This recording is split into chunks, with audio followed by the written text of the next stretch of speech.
এবং বৈদিক দর্শন নিয়ে আমরা একটু আলোচনা করব। যদিও বেদ অনেক বিশাল একটা বিষয়, তারপরও আমাদের বিভিন্ন নানান প্রশ্নের সম্মুখীন হই।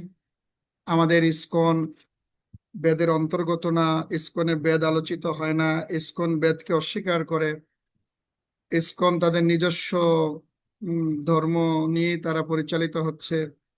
তো এইভাবে আমরা অনেক নানান প্রশ্নের সম্মুখীন হচ্ছি, যেটা আসলে যে বিষয়গুলো আমাদের প্রত্যেকের জানা উচিত। যে আমরা জানি বেদ হচ্ছে মহাবিষ্ণুর নিঃশ্বাস থেকে আবির্ভূত হয় এবং জড় সৃষ্টির আদিতে গর্ভদেশে বিষ্ণুর শ্রীমুখ থেকে ব্রহ্মা বৈদিক জ্ঞান প্রাপ্ত হন। এটা আমরা ভাগবতমে জানতে পাই যে মহাবিষ্ণুর নিঃশ্বাস থেকে বেদ আবির্ভূত হয়।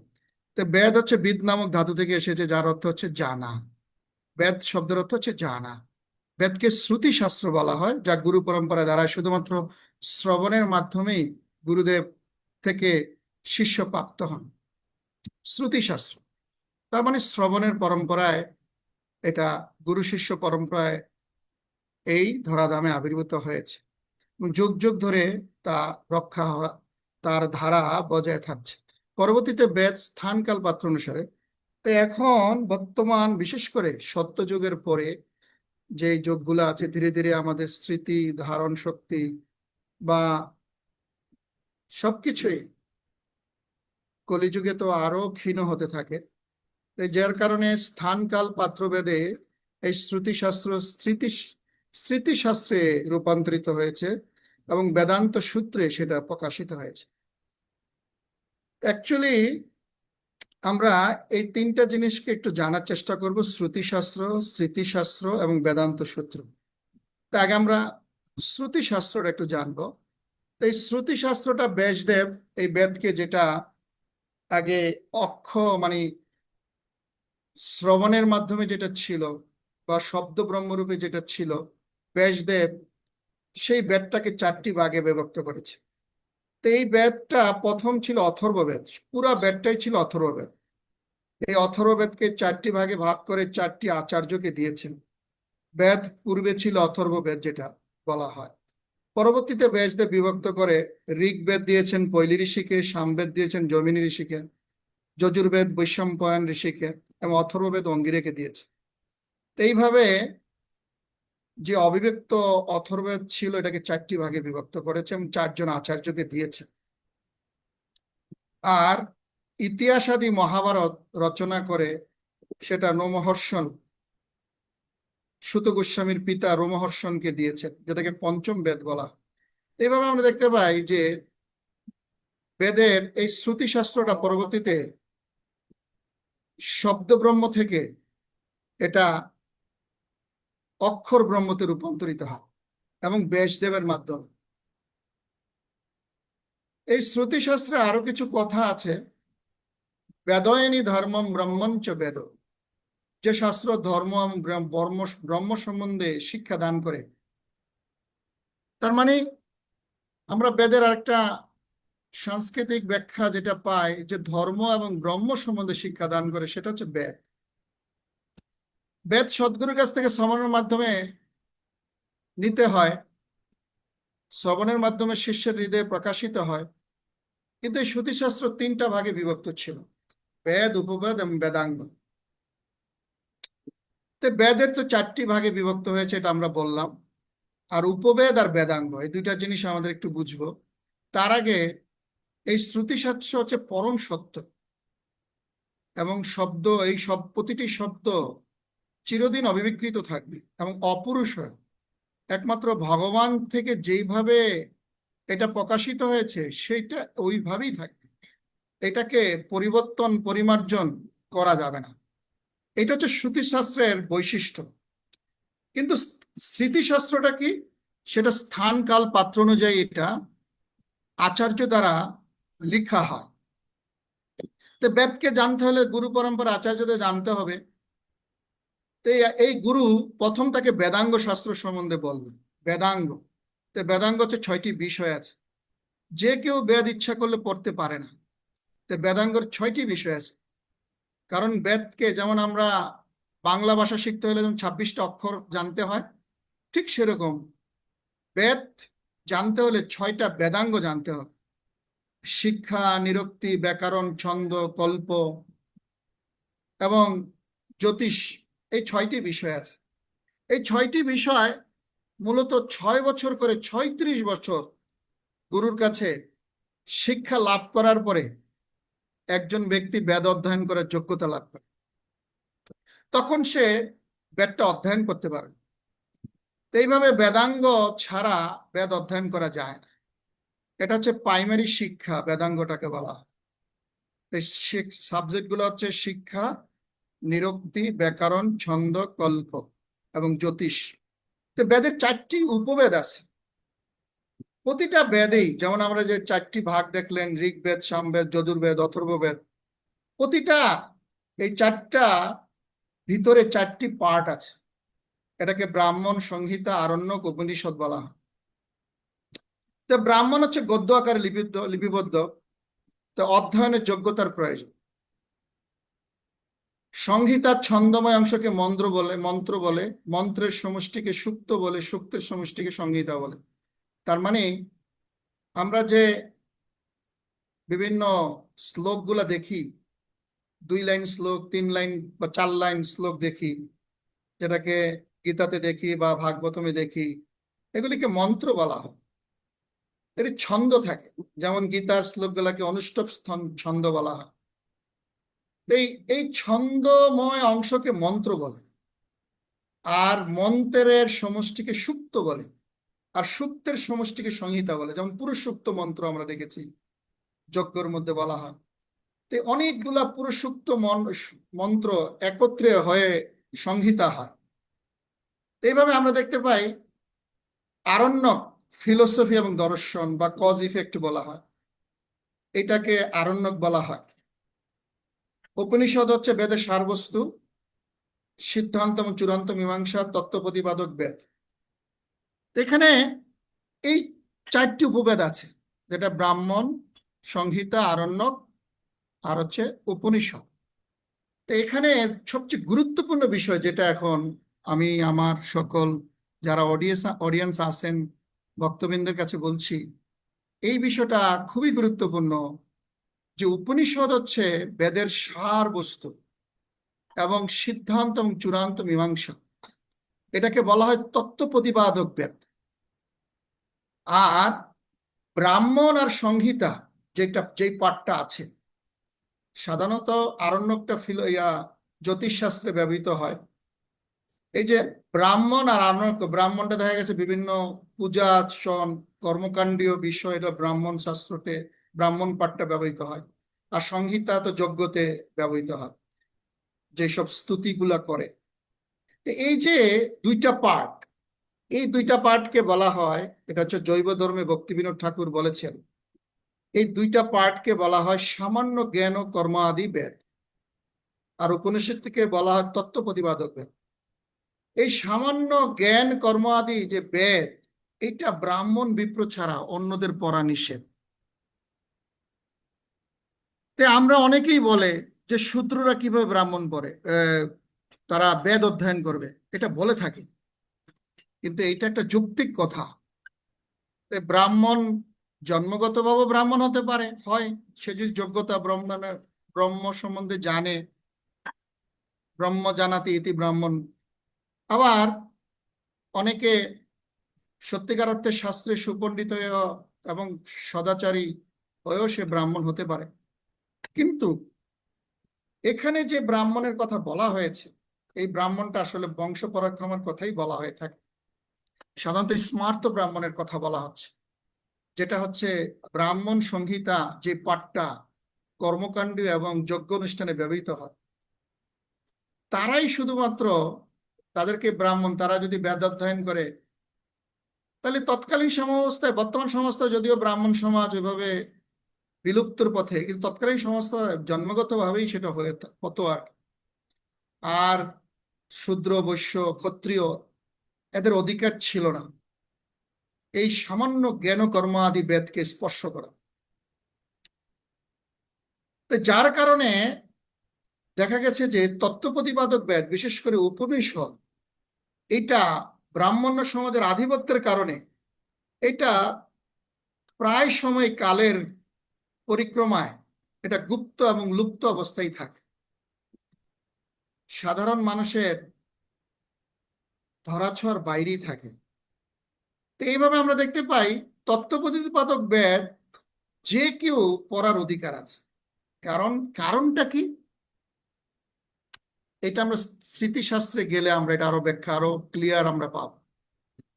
তো সাধারণত উপনিষদের কেন তত্ত্বপ্রতিপাদক বেদ, এই সম্বন্ধে কিছু কথা আমরা আলোচনা করব।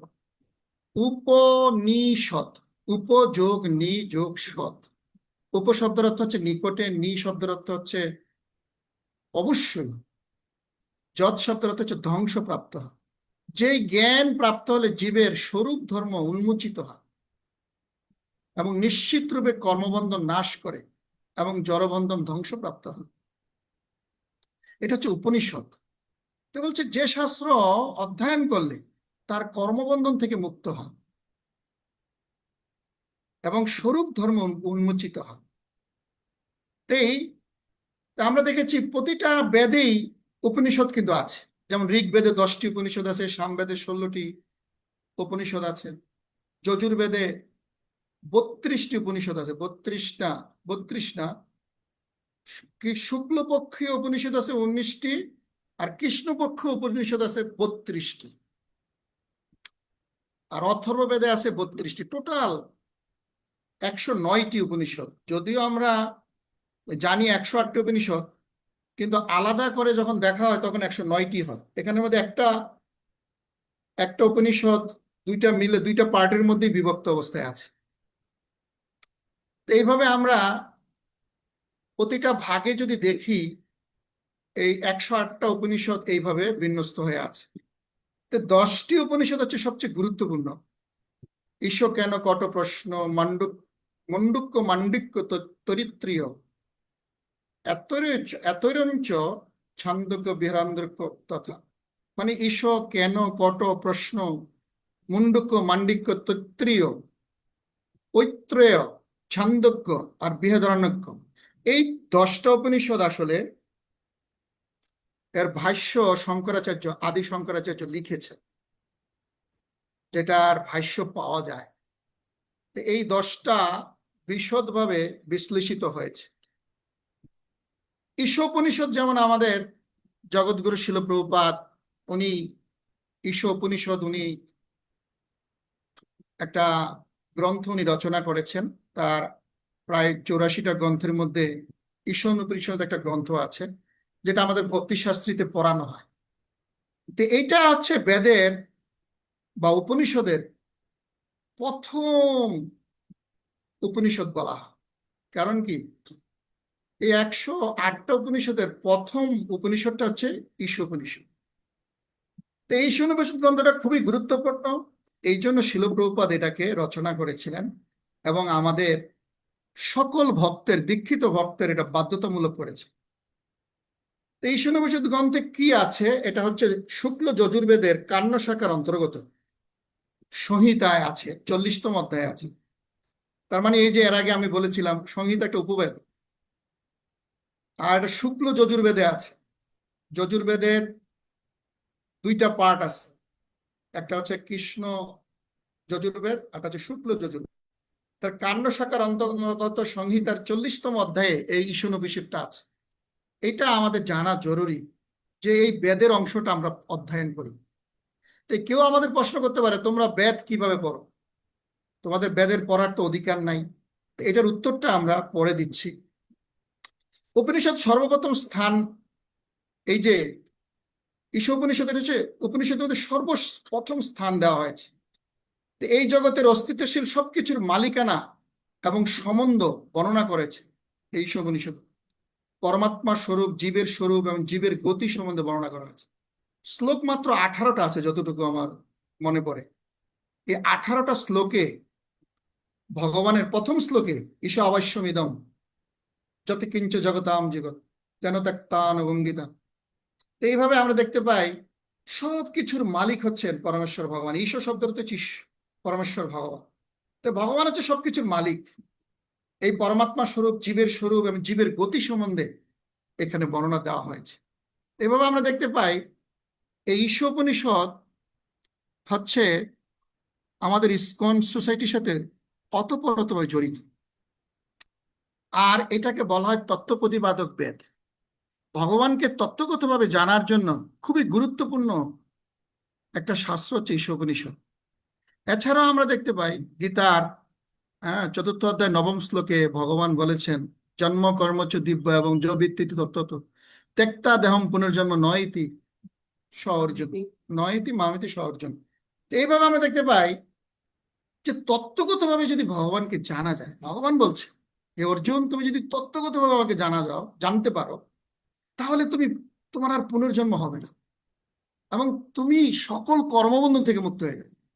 তো দেখুন, উপনিষদের সংজ্ঞা আর তত্ত্বপ্রতিপাদক বেদ, এই যে কথাটা বা ঈশোপনিষদের যে আমরা দেখি তার বিষয়বস্তু, ভগবানের মালিকানা, পরমাত্মা স্বরূপ, জীবের স্বরূপ, প্রকৃতি স্বরূপ, জীবের গতি, একদম খুব সুন্দরভাবে গীতা চতুর্থ অধ্যায়ের নবম শ্লোকটাকে কিন্তু প্রতিপাদ্য করছে। তাই তত্ত্বপ্রতিপাদক বেদ সকলের পড়ার অধিকার আছে। কেন? কারণ ভগবানের পুরা লীলা হচ্ছে তত্ত্বগত। কারণ ভগবানের যে তিনটি স্বরূপ আছে, ব্রহ্ম, পরমাত্মা, ভগবান, এই তিনটি স্বরূপ হচ্ছে কি, আমরা দেখতে পাই যে যারা এই তিনটি স্বরূপকে জানার চেষ্টা করে তারাই হচ্ছে পরমার্থবাদী। ব্রহ্মের ধারণা, এটা ব্রহ্ম উপলব্ধি, পরমাত্মা পরমাত্মা উপলব্ধি, আর ভগবত উপলব্ধি হচ্ছে ভগবানকে জানা। ভগবানকে যে জানতে পারা, ভগবান হচ্ছে বেদগুপ্ত। এটা জানতে গেলে সত্যিকার অর্থে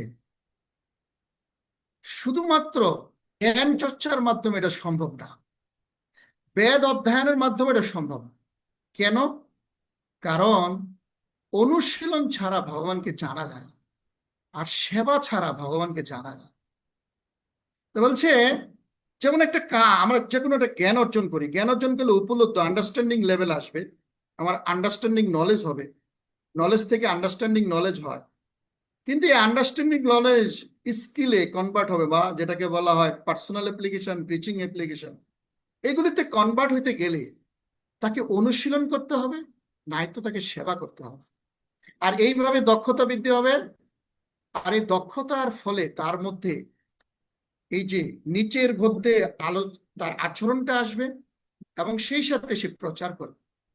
এই জন্য এই বেদের এই যে অপূর্ণতাটা, যেটা আমাদের যুগে যুগে, বিশেষ করে সত্য যুগের পরে ধর্মের যে চারটি স্তম্ভ আছে, সত্য, দয়া, তপ, শৌচ, এই চারটি স্তম্ভ ধীরে ধীরে হারিয়ে যায়। বিশেষ করে কলিযুগে সত্য ছাড়া আর কিছু নেই।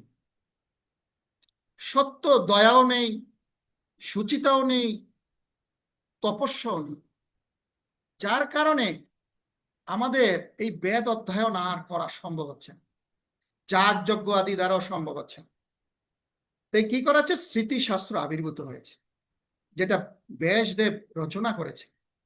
এই স্মৃতিশাস্ত্র রচনা হয়েছে আমরা দেখতে পাই আজ থেকে 10,000 বছর আগে। কারণ কৃষ্ণ আবির্ভূত হয়েছেন 5,000 বছর আগে। তার 5,000 বছর আগে মহাভারত রচনা আমরা দেখতে পাই, যে মহাভারত ওই সময় কুরুক্ষেত্রের যুদ্ধে বা সমকালীন সময়ে লিখেছেন। কিন্তু এই যে বেদ বিভাজন বা পুরাণ, এগুলি আমরা বরিষ্ঠ ভক্ত থেকে যেটা শুনতে পাই বা জানতে পারি, এটা 10,000 বছরের মধ্যেই। তা আসলে দাপর যুগের শেষ প্রান্তে যখন এই তিনটা, বিশেষ করে সুচিতা, তপস্যা আর হচ্ছে দয়া পুরোপুরি বিনষ্ট হয়ে গেছে, এই স্মৃতিশাস্ত্র হচ্ছে আচরণ গ্রন্থ। এটা আচরণগত, শ্রুতি থেকে স্মৃতি। এই যে শ্রুতিশাস্ত্রটাকে স্মৃতিতে রূপান্তরিত করেছেন ব্যাসদেব। কিভাবে? বিভিন্ন তন্ত্র সমূহ, পঞ্চরাত্রি, পুরাণ, ইতিহাস আদি এবং স্বরদর্শন, এগুলো হচ্ছে স্মৃতিশাস্ত্র। যেমন আমাদের মহাভারত একটা স্মৃতিশাস্ত্র, ইতিহাস আদি, রামায়ণ একটা স্মৃতিশাস্ত্র, তারপরে ধরুন গীতা একটা স্মৃতিশাস্ত্র, ভগবত গীতা ব্যাসদেব এটা লিখেছেন। আসলে ভগবানের এটা মুখনিসৃত বাণী, কিন্তু সেটা যেহেতু ব্যাসদেব এটা মহাভারতে আমরা দেখেছি যে 42 অধ্যায় থেকে 25 অধ্যায় থেকে 42 অধ্যায় ভীষ্ম পর্বে এই গীতাকে, ভগবত গীতাকে স্মৃতিশাস্ত্র রূপে সংকলন করেছে। এই মহাভারত যেহেতু ইতিহাস আদি, আর এটা কেন সংকলন করেছেন, এটা অত্যন্ত জরুরি। কারণ এই গীতা সর্বসাধারণের জন্য উন্মুক্ত করা হয়েছে, এই মহাভারত সর্বসাধারণের জন্য উন্মুক্ত করা হয়েছে। কারণ ব্যাসদেব যখন এই বেদকে বিভক্ত করেছেন, উনি চিন্তায় পড়ে গেছেন যে এই বেদ অধ্যয়ন করে সাধারণ মানুষের করে, বিশেষ করে যারা রজগুণী তমগুণী তাদের পক্ষে এই অধ্যয়ন করা সম্ভব নয়। তখন এই মহাভারত রচনা করেছে। এটাকে পঞ্চম বেদ, ছান্দোগ্য উপনিষদে বলা হয়েছে মহাভারতকে পঞ্চম বেদ বলা হয়। এই পঞ্চম বেদ কেউ যদি মহাভারত জানে, রজগুণী তমগুণী বা যারা সত্যগুণী বা ত্রিগুণের স্তরে উঠতে পারে না, যারা সত্যিকার হচ্ছে সদ্গুরুর দ্বারা আশ্রিতও নয়, তারাও বেদের নির্যাস জানতে পারে, সেই সাথে তারা গীতাটাও পড়ে। এইভাবে ব্যাসদেব সেই উদার মানসিকতা নিয়ে এই গীতাকে সংকলন করেছেন মহাভারতের সাথে। এভাবে আমরা দেখতে পাই স্মৃতিশাস্ত্র হচ্ছে আচরণগত, আর পঞ্চরাত্রিক বিধি আছে এখানে। পঞ্চরাত্রিক বিধিটা কি? যেটা হচ্ছে পূজা অর্চন আদি। আর পুরাণ, পুরাণ হচ্ছে বিভিন্ন শাস্ত্র কাহিনী এবং স্বরদর্শন। তো এইভাবে আমরা স্মৃতিশাস্ত্রটা এখানে লিপিবদ্ধ হয়েছে, যেটা কালের স্থান কাল পাত্র অনুযায়ী এটা পরিবেশিত হচ্ছে, এবং যেই সময় যতটুকু প্রয়োজন অতটুকু স্মৃতিশাস্ত্র থেকে গ্রহণ করা হচ্ছে। তো ভগবান শ্রীকৃষ্ণ ভগবদ্গীতার এই যে জ্ঞান বহু বহু জন্মের আগে সূর্য দেবতা বিভীষণকে দিয়েছিল। তো এটা আমরা দেখতে পাই চতুর্থ অধ্যায়ের প্রথম শ্লোকে আমরা দেখতে পাই কৃষ্ণ অপরুষ ভগবদ্গীতা পরমেশ্বর ভগবানের মুখনিসৃত বাণী গীতোক্ত উপনিষদ বলা হয়। এটাকে গীতোক্ত উপনিষদ বলা হয় কেন? এখানে একটা জিনিস খুব জানা জরুরি, আমি সবার জন্য বলছি। এই গীতা আবার স্মৃতিশাস্ত্র, আবার এই গীতা কিন্তু আবার শ্রুতিশাস্ত্র। কেন শ্রুতিশাস্ত্র? কারণ ভগবান সরাসরি বিভীষণকে এই জ্ঞান দান করেছে, আর এটা তখন শ্রুতিরূপে ছিল। এই যে 700 শ্লোক, এটা কিন্তু অপরিবর্তনীয়, একটা শ্লোকও কিন্তু চেঞ্জ করতে পারবে না কেউ। এটা ভগবান বিভীষণকে দিয়েছেন, এটা অবিকৃত ভাবে এটা যুগ যুগ ধরে এই ধরাধামে আবির্ভূত হয়েছে, কিন্তু কালের কারণে এটা হারিয়ে গেছে। এটা ভগবান বলেছে, এই 1 থেকে 4 শ্লোকে এগুলি বলেছে। তো এইভাবে আমরা দেখতে পাই এটাকে গীতোক্ত উপনিষদ বলা হয়। কেন? এটা অনুষ্টব ছন্দে আছে, এটা বেদের সংহিতা, এবং 108টা উপনিষদের মধ্যে গীতোক্ত উপনিষদ একটা উপনিষদ। তো এইভাবে আমরা দেখতে পাই যে গীতা একই সাথে স্মৃতিশাস্ত্র এবং শ্রুতিশাস্ত্র। তো এইটার ভূয়সী প্রশংসা শঙ্করাচার্য করেছে। শঙ্করাচার্য গীতার মাহাত্ম্য লিখেছেন। উনি বলছেন, সর্ব উপনিষদ গাব দুগ্ধা গোপাল নন্দন পার্থ বৎসত সুধীর বক্তা দুগ্ধম গীতামৃত মহৎ। যে সর্ব উপনিষদ গাব, এই যে 108টা উপনিষদের বা 160টা উপনিষদকে যদি আপনি মন্থন করেন, বা 160টা উপনিষদকে যেটা গাভী হিসাবে দেখেন, আর কৃষ্ণ হচ্ছেন রাখাল, সেই কৃষ্ণ কি করছেন? সেই গাভীর বিশাল বেদশাস্ত্রকে, সকল উপনিষদকে সে মন্থন করছেন। অর্থাৎ আমরা জানি গাভী যখন দুগ্ধ দান করে, রাখাল কি করে? তার দুধের বাট থেকে সে একটা সুন্দর বালতি নিয়ে তার দুধ দোহান। তো এখানে হচ্ছে রাখাল, গোপাল, গোপাল হচ্ছেন কৃষ্ণচন্দ্র, হচ্ছেন সহায়ক, সহায় হচ্ছে সে দুধ দোহাচ্ছেন। আর অর্জুন হচ্ছে গোবৎস, তার মানে এই দুগ্ধ কে পান করে? গোবৎসরা পান করে। আর কে পান করে? আর কিছু অংশ দুধ বাজারে বিক্রি করে, সাধারণ ক্রেতারা সেই দুগ্ধ এবং জনসাধারণের জন্য। কারণ গাভী এমন দুধ দেয় দুগ্ধ দান করে, যেটা শুধু গোবৎস অল্প একটুই খেতে পারে, বাকিটা সাধারণ মানুষের জন্য। এই স্বয়ং শঙ্করাচার্য বলছেন, সর্ব উপনিষদ গাব দুগ্ধা গোপালনম, পার্থ বৎস, পার্থ হচ্ছে গোবৎস, যে এই দুগ্ধ প্রাণ করে, আর সুধীর ভক্তম দুগ্ধম গীতামৃতমা, আর যারা ভগবানের একান্ত ভক্ত তারা এই দুগ্ধ পান করে, অর্থাৎ এই অমৃত পান করে। এই ভগবত গীতার স্মৃতি শ্রুতি শাস্ত্র উভয়ই, এইটা অত্যন্ত গুরুত্বপূর্ণ বিষয়। এই ভগবত গীতা কেউ যদি অধ্যয়ন করে, সে বেদের জ্ঞান প্রাপ্ত হতে পারে। এখন আমাদের এই উত্তরটা হচ্ছে এটা, যে ইসকন কি বেদ অধ্যয়ন করে বা শাস্ত্রক্রম?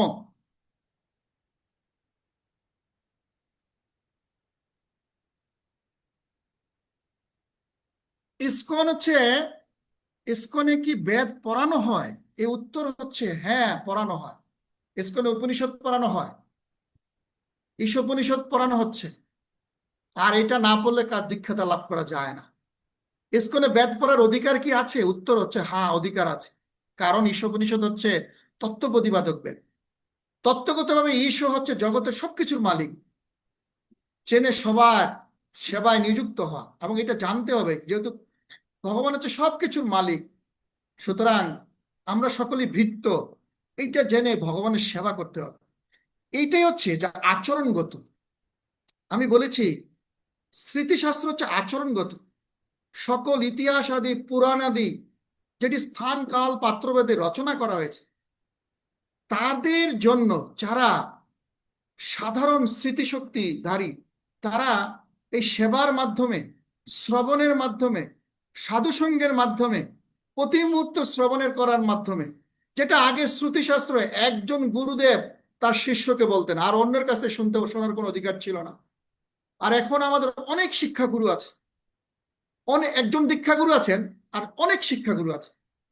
আর শিল প্রভুপাদের অফুরন্ত শাস্ত্র ভাণ্ডার আছে, যেখান থেকে আমরা তত্ত্বগতভাবে ভগবানকে জানতে পারি। আর সেই জানার মাধ্যমে আমাদের ইসকন সোসাইটিতে সুবিশাল একটা আচরণ দেওয়া হয়েছে। কি আচরণ দেওয়া হয়েছে?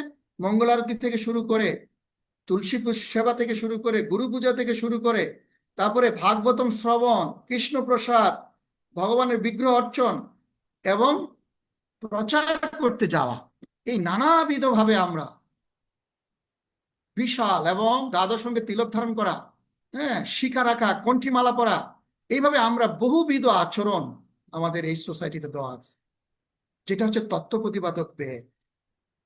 তো এইভাবে আমরা দেখতে পাই এই আচরণগত ভাবে আমরা ঈশোপনিষদটাকে এবং গীতোক্তোপনিষদকে আমরা ব্যবহার করছি, যার কারণে এটা স্মৃতিশাস্ত্র। আর পঞ্চমাত্রিক বিধিও আছে এখানে। স্মৃতিশাস্ত্রের মধ্যে পঞ্চরাত্র বিধি আছে। এই পঞ্চরাত্রি বিধি হচ্ছে কিভাবে অর্চন করতে হবে, কিভাবে আমাদের আচমন করতে হবে, কিভাবে তিলক ধারণ করতে হবে, সব কিছু শিক্ষণীয় শাস্ত্রীয় নিরিখে দেওয়া আছে। আর এগুলি কার কাছ থেকে এসেছে? এগুলি নরনারায়ণ ঋষি থেকে এসেছে। এখানে একটা জানার বিষয় জরুরি, আমরা ভাগবতমের পঞ্চম স্কন্ধে আমরা পাবেন আমাদের এই জম্বুদ্বীপের, হ্যাঁ, এই জম্বুদ্বীপের প্রতিনিধিত্ব করছে নরনারায়ণ ঋষি আর নারদ মুনি। এখানে যত শাস্ত্র আবির্ভূত হয়েছে নরনারায়ণ ঋষির মাধ্যমে আবির্ভূত হয়েছে এই জম্বুদ্বীপে। আর এই ভারতবর্ষ হচ্ছে 9টি জম্বুদ্বীপের একটি মাত্র দ্বীপ, এটাকে বলা হয় ভারতবর্ষ। এইভাবে 9টি বর্ষের মধ্যে একটি বর্ষ হচ্ছে ভারতবর্ষ। এই ভারতবর্ষে আমরা, আমাদের কিন্তু এই নরনারায়ণ ঋষি বদ্রিকা আশ্রমে এখনো তপস্যারত বা এই যুগে তপস্যারত আছেন, এবং তারাই হচ্ছেন প্রতিটা বর্ষে একজন প্রধান থাকেন, সেটা হচ্ছে নরনারায়ণ ঋষি, স্বয়ং ভগবান সেখানে আছেন। আর নারদ মুনির মাধ্যমে এটা প্রচারিত হচ্ছে। এই পঞ্চরাত্রিক বিধি নারদ নারায়ণ মুনির মাধ্যমে, এই নারদ মুনি সহ আরো 5জন ঋষি, যেমন নারদ মুনি ছিলেন, বৈশিষ্ট্য মুনি ছিলেন, ভরদ্বাজ মুনি ছিলেন, এই 5জন ঋষিকে 5 রাত্র, আরো 2জন ঋষি ছিলেন আমি ভুলে গেছি, এই 5জন ঋষিকে নরনারায়ণ ঋষি 5 ঋষিকে 5 দিন এই পঞ্চরাত্রিক বিধি সম্বন্ধে বলেছে। আর যেটা আমাদের এই পঞ্চরাত্রিক বিধি হিসেবে অর্চন পন্থা আমরা যেটা পেয়েছি। তো যখন সত্যযুগে ধ্যান, ত্রেতা যুগে যজ্ঞ, হ্যাঁ, আর দাপর যুগে হচ্ছে পঞ্চরাত্রিক বিধি। এই পঞ্চরাত্রিক বিধির মাধ্যমে কিভাবে অর্চন করতে হয়, বিগ্রহকে ভগবানের মতো করে সেবা করা যায়। অর্চা বিগ্রহ হচ্ছে অর্চা অবতার, যার মাধ্যমে ভক্ত ভগবানের সম্পর্ক স্থাপিত হয়। এইভাবে এক সুন্দর, যেখান থেকে আমরা কৃষ্ণ প্রসাদ প্রাপ্ত হচ্ছে এবং আমরা শরণাগতির চরম প্রকাশ। এবং আমাদের পরমার্থ গুরু মহারাজ বলছে যে সবচেয়ে চরম তপস্যা হচ্ছে কি? প্রসাদ গ্রহণ। কলিযুগের সবচেয়ে বড় তপস্যা হচ্ছে প্রসাদ গ্রহণ। তো এইভাবে আমরা পঞ্চরাত্রিক বিধি এবং দীক্ষা অনুষ্ঠানটা একটা পঞ্চরাত্রিক বিধি। এইভাবে আমরা দেখতে পাই এই পঞ্চরাত্রিক বিধি, এটা হচ্ছে কর্মকাণ্ডীয় বিধি থেকে সম্পূর্ণ আলাদা। কর্মকাণ্ড বিধিটা হচ্ছে সামান্য জ্ঞান ও কর্ম আদি। সামান্য জ্ঞান আর বিশেষ সম্পূর্ণটা হচ্ছে কর্ম। যাগ, যজ্ঞ, মন্ত্র, বিভিন্ন উপাচার দিয়ে এই যজ্ঞের উপকরণ নিয়ে আসো, এগুলি কর্মকাণ্ডীয় বিধি। কর্মকাণ্ড বিধি থেকে পঞ্চরাত্রিক বিধি সম্পূর্ণ আলাদা। পঞ্চরাত্রিক বিধিটা হচ্ছে ভক্তরাই শুধুমাত্র ভগবানের সেবা করে। এই পঞ্চরাত্রিক বিধির মাধ্যমে আমরা প্রতিদিন ভগবানের সেবা পূজা করছি। আর এইটা আসছে নরনারায়ণ ঋষি এবং নারদ মুনির মাধ্যমে। এর জন্য দেখবেন একটা গ্রন্থ আছে নারদ পঞ্চরাত্র। 3টি বিধি আছে। তো আসলে আমরা 3টি বিধি পাই। একটা হচ্ছে কর্মকাণ্ড বিধি। এই এখন আমরা টোটাল বৈদিক শাস্ত্রকে সংক্ষিপ্ত করে ফেলতেছি। টোটাল বৈদিক শাস্ত্রে আমরা 3টা বিধি পাই। একটা হচ্ছে কর্মকাণ্ড বিধি, একটা হচ্ছে পঞ্চরাত্রিক বিধি, আর একটা হচ্ছে ভাগবতীয় বিধি। এইভাবে পঞ্চরাত্রিক বিধি আর ভাগবত বিধি হচ্ছে ইস্কনের গঠিত হয়েছে এই দুইটার সমন্বয়ে। আমাদের কোনো কর্মকাণ্ড বিধি নেই, আর কর্মকাণ্ড বিধি অধিকার আমাদের নেই। এটা শুধুমাত্র যারা ব্রাহ্মণ তাদেরই অধিকার। এটা স্মার্ত ব্রাহ্মণরা এই কর্মকাণ্ড বিধি, যেটা হচ্ছে ব্রাহ্মণ এবং সংহিতা শাখায় উপবেদে ব্যবহার করে থাকে। আর আমাদের এই যে ইস্কন সোসাইটিতে বা গৌড়ীয় বৈষ্ণব দ্বারা এই পঞ্চরাত্রিক বিধি আর ভাগবত বিধি বহুলভাবে করা হয়। তবে কেউ যদি পঞ্চরাত্রিক বিধি যদি বাদ দিয়ে দেয় আর শুধু ভাগবত বিধি নেয়, তাহলে কিন্তু বিপদ আছে, তার সহজীয় হয়ে যাওয়ার সম্ভাবনা আছে। যেটা হয়েছে, মহাপ্রভু যখন এই বৈষ্ণব গৌড়ীয় বৈষ্ণব ধারা প্রতিষ্ঠা করে গিয়েছেন, তার 200 বছরের মধ্যে 13 সম্প্রদায় গড়ে উঠেছে। আউল, বাউল, সখী, বট্টাথেরি, এরা সকলেই সহজিয়া হয়ে যায়। কেন? তারা পঞ্চরাত্রিক বিধিকে লঙ্ঘন করল। তাই পঞ্চরাত্রিক বিধিটা খুবই গুরুত্বপূর্ণ। এটা গুরুর আদেশে করতে হয়। এটা দীক্ষা থেকে শুরু করে গুরু যে আদেশগুলো দেয়, এগুলি প্রতিদিন পালনীয়। আর এটাকে বলা হয় অনুশীলন। এই অনুশীলন ছাড়া এটাকে সেবাও বলা হয়। এই অনুশীলন ছাড়া ভাগবত বিধি প্রকাশিত হয় না। আর ভাগবত বিধি তখনই সে তার কাছে গ্রহণীয় হয় এবং উপলব্ধি করতে পারে। তো শুধু ভাগবত বিধি সহজে এরা করে থাকে, তারা কোনো আচরণ করে না। এবং তারা যেমন হরিনাম, এই যে হরিনাম, এটা কিন্তু ভাগবত বিধি। হরে কৃষ্ণ কৃষ্ণ কৃষ্ণ হরে হরে, হরে রাম রাম রাম হরে হরে, এটা কিন্তু ভাগবত বিধি। কেন? এটা শুধু শ্রবণ কীর্তন। শুধু শ্রবণ কীর্তন। যখন আমরা জপ করি তখন কিন্তু সকল কর্ম কিন্তু স্টপ হয়ে যায়। তাই আবার যখন কীর্তন করি তখন কিন্তু কিচ্ছু থাকে না। কিন্তু আমাদের সকল কর্ম কিভাবে পঞ্চরাত্রিক বিধির মাধ্যমে সংযুক্ত করা হয়। যেমন আমি চাকরি করছি, এইটাও পঞ্চরাত্রিক বিধির সাথে যুক্ত করা যায়। কি বলেছে? আমার গুরুদেব আদেশ দিয়েছে, এইবার আমার গুরুদেব আদেশ দিয়েছে, কেউ যদি চাকরি করে কমের পক্ষে 11% যদি সে দান করে, তাহলে তার সংসার আসক্তি থেকে মুক্ত হবে। আর অর্ধেক যদি দান করে সেটা খুবই ভালো, এবং সে গৃহস্থ থেকেও সন্ন্যাস হতে পারে। তার মানে আমার আয়ের অর্ধেক যদি আমি দান করি, 1 লাখ টাকা যদি ইনকাম করি, 50,000 টাকা যদি আমি কৃষ্ণ সেবায় দান করি, তাহলে আমি গৃহস্থ থেকেও সন্ন্যাস জীবন পালন করতে পারি। আর এইটি হচ্ছে পঞ্চরাত্রিক বিধি। এটা হচ্ছে কি? যুক্ত কর্ম, যুক্ত বৈরাগ্য। জগস্ত কুরু কর্মান কর্মণ্যবধিকারন্ত মা ফলেষু কদাচন। মানে বলতেছে গীতাতে, তোমার কর্ম করার অধিকার আছে, কিন্তু কোন কর্ম করার অধিকার আছে? জগস্ত কুরু কর্মানি, যেটা ভগবানের সাথে যুক্ত। আর কোর কর্ম কর্ম করার অধিকার নেই। দুরনীয় আবরণ বুদ্ধি যোগা ধনঞ্জয়, যেই কর্ম জঘন্য কর্ম, সকাম কর্ম, সেই কর্ম করার তোমার অধিকার নেই। আর এইভাবে যদি তুমি কর্ম অকর্মকে মানে কোনটা করবা কোনটা করবা না শাস্ত্র নিরিখে যদি বিচার করো, তাহলে কি পরের শ্লোকে বলছে, এটি হচ্ছে দ্বিতীয় অধ্যায় 47, 48, 49, 50 নম্বর শ্লোকে বলছে, যাহাতে হবে সুকৃতি দুষ্কৃতি। তোমার এইভাবে তুমি কর্মের সুকৃতি দুষ্কৃতি থেকে তুমি মুক্ত হয়ে যাও। অর্থাৎ যোগস্থ করু কর্মানি যদি তুমি করো, ভগবানের সাথে যুক্ত হয়ে যদি কর্ম করো, তবে তোমার পাপ পুণ্যের কোনো প্রতিক্রিয়া থাকবে না। তাহলে কি হবে? পরের শ্লোকে বলছে, জন্মবন্ধ জন্মবদ্ধ বিনির্মুক্তা। তুমি তোমার এই জন্ম বন্ধ হয়ে যাবে, তুমি জন্ম মৃত্যু জরা ব্যাধি থেকে মুক্ত হয়ে ভগবত ধামে চলে যাবে। এইভাবে আমরা কর্মকে কিভাবে ভক্তিতে রূপান্তরিত করা যায়, সেটা হচ্ছে পঞ্চরাত্রিক বিধি। পঞ্চরাত্রিক বিধির মাধ্যমে কর্মকে ভক্তিতে রূপান্তরিত করা যায়। আর এটা চতুর্থ অধ্যায়ের 16, 17, 18-তে বলছে, কর্মে অকর্ম দর্শন, অকর্মে কর্মদর্শন। এইটাও কিন্তু বোঝা দরকার। কর্মে অকর্ম দর্শন, কর্ম মানে কি? কর্ম যখন যখন ভগবানের সাথে যুক্ত হয়, এই চেতনাটা কিন্তু অন্যরকম। স্বাভাবিক সকলের মতো আমরা বাজারে যাই, কিন্তু যখন আমরা ভক্তরা বাজার করে, সে শুধু ভগবানের জন্য বাজার করে, আর অভক্তরা তাদের ইন্দ্রিয় তর্পণের জন্য করে। এই জন্য অভক্তের সকল কর্ম কর্মই, আর ভক্তের কর্ম ভগবানের সেবা হয়ে যাচ্ছে, এটা যুক্ত বৈরাগ্য হয়ে যাচ্ছে। আবার অকর্মে কর্মদর্শন, তার মানে ভগবানের সেবাও কর্ম হয়ে যেতে পারে। কখন?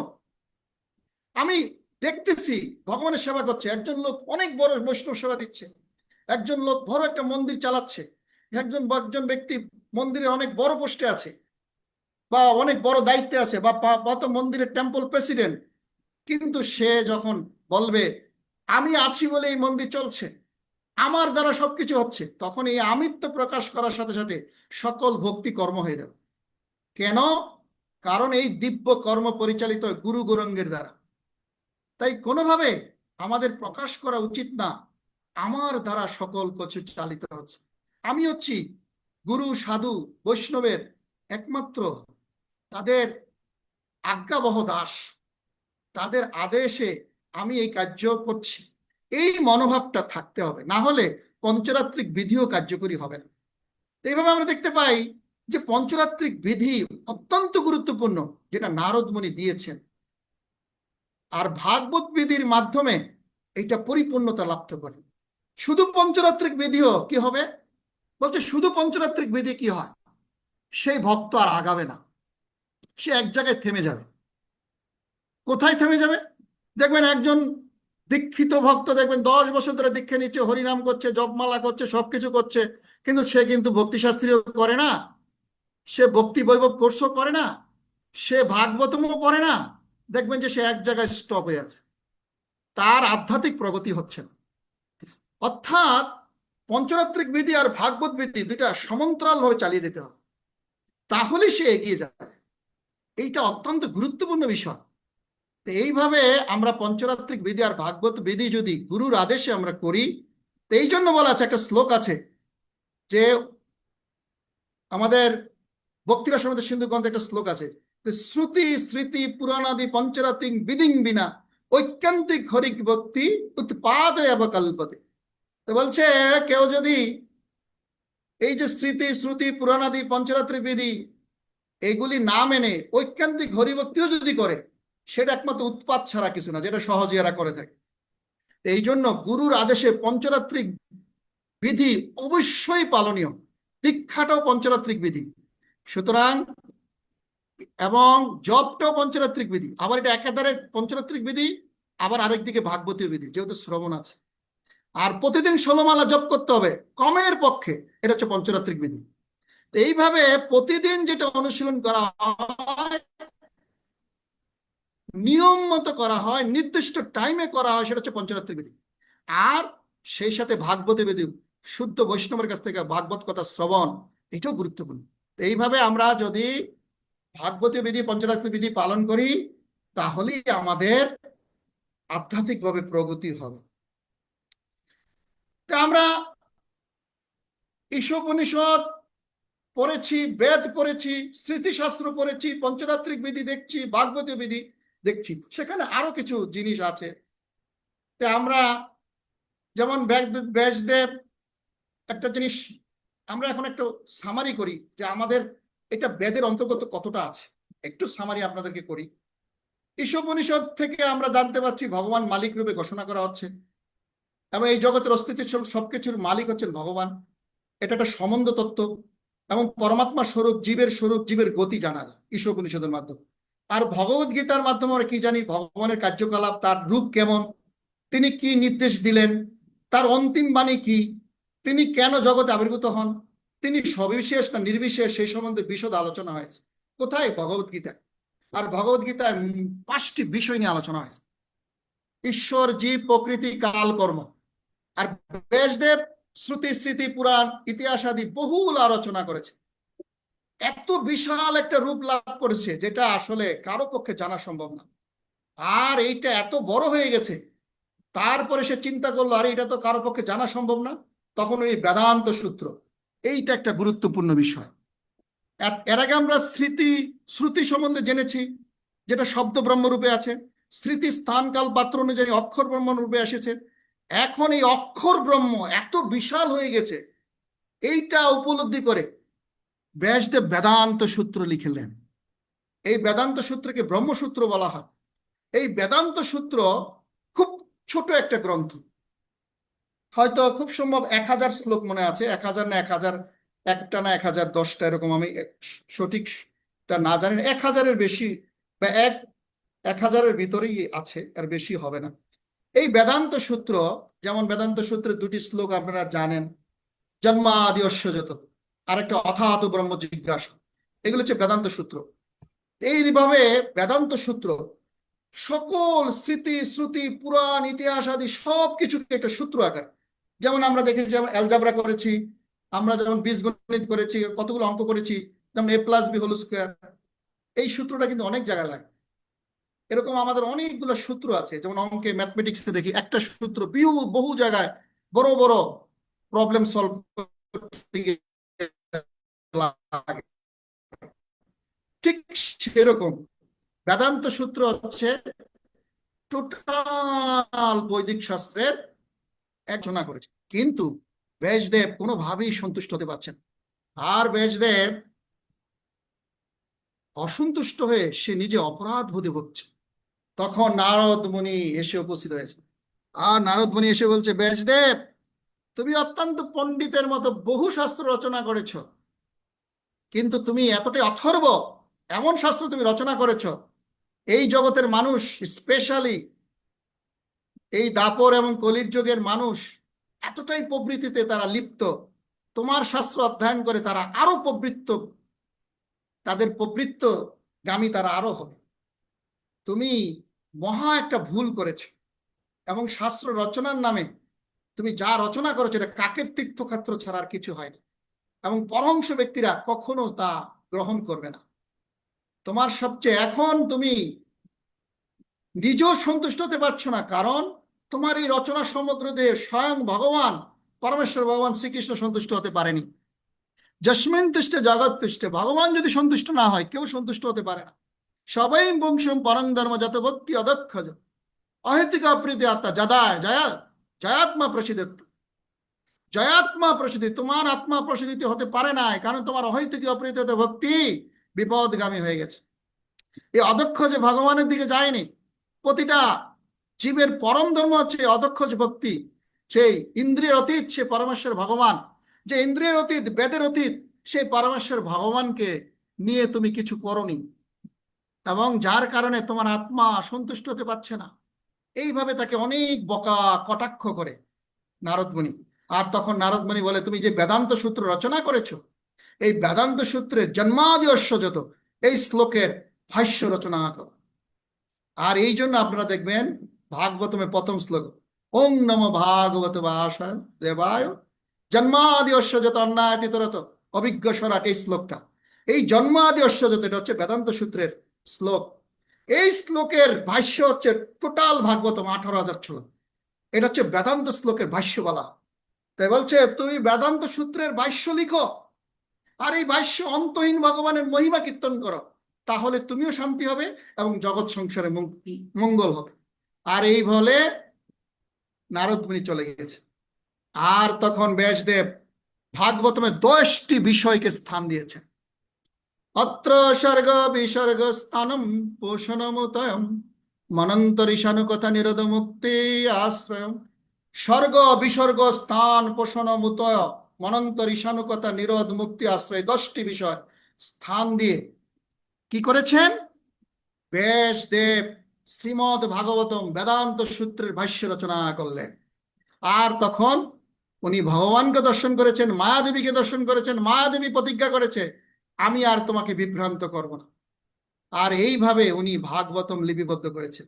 আর সেই ভাগবতম কেউ যদি অধ্যয়ন করে, সে নিশ্চিতভাবে ভগবানকে উপলব্ধি করবে এবং ভগবদ্ধামে চলে যাবে। আর এখানে কি আছে এই ভাগবতমে?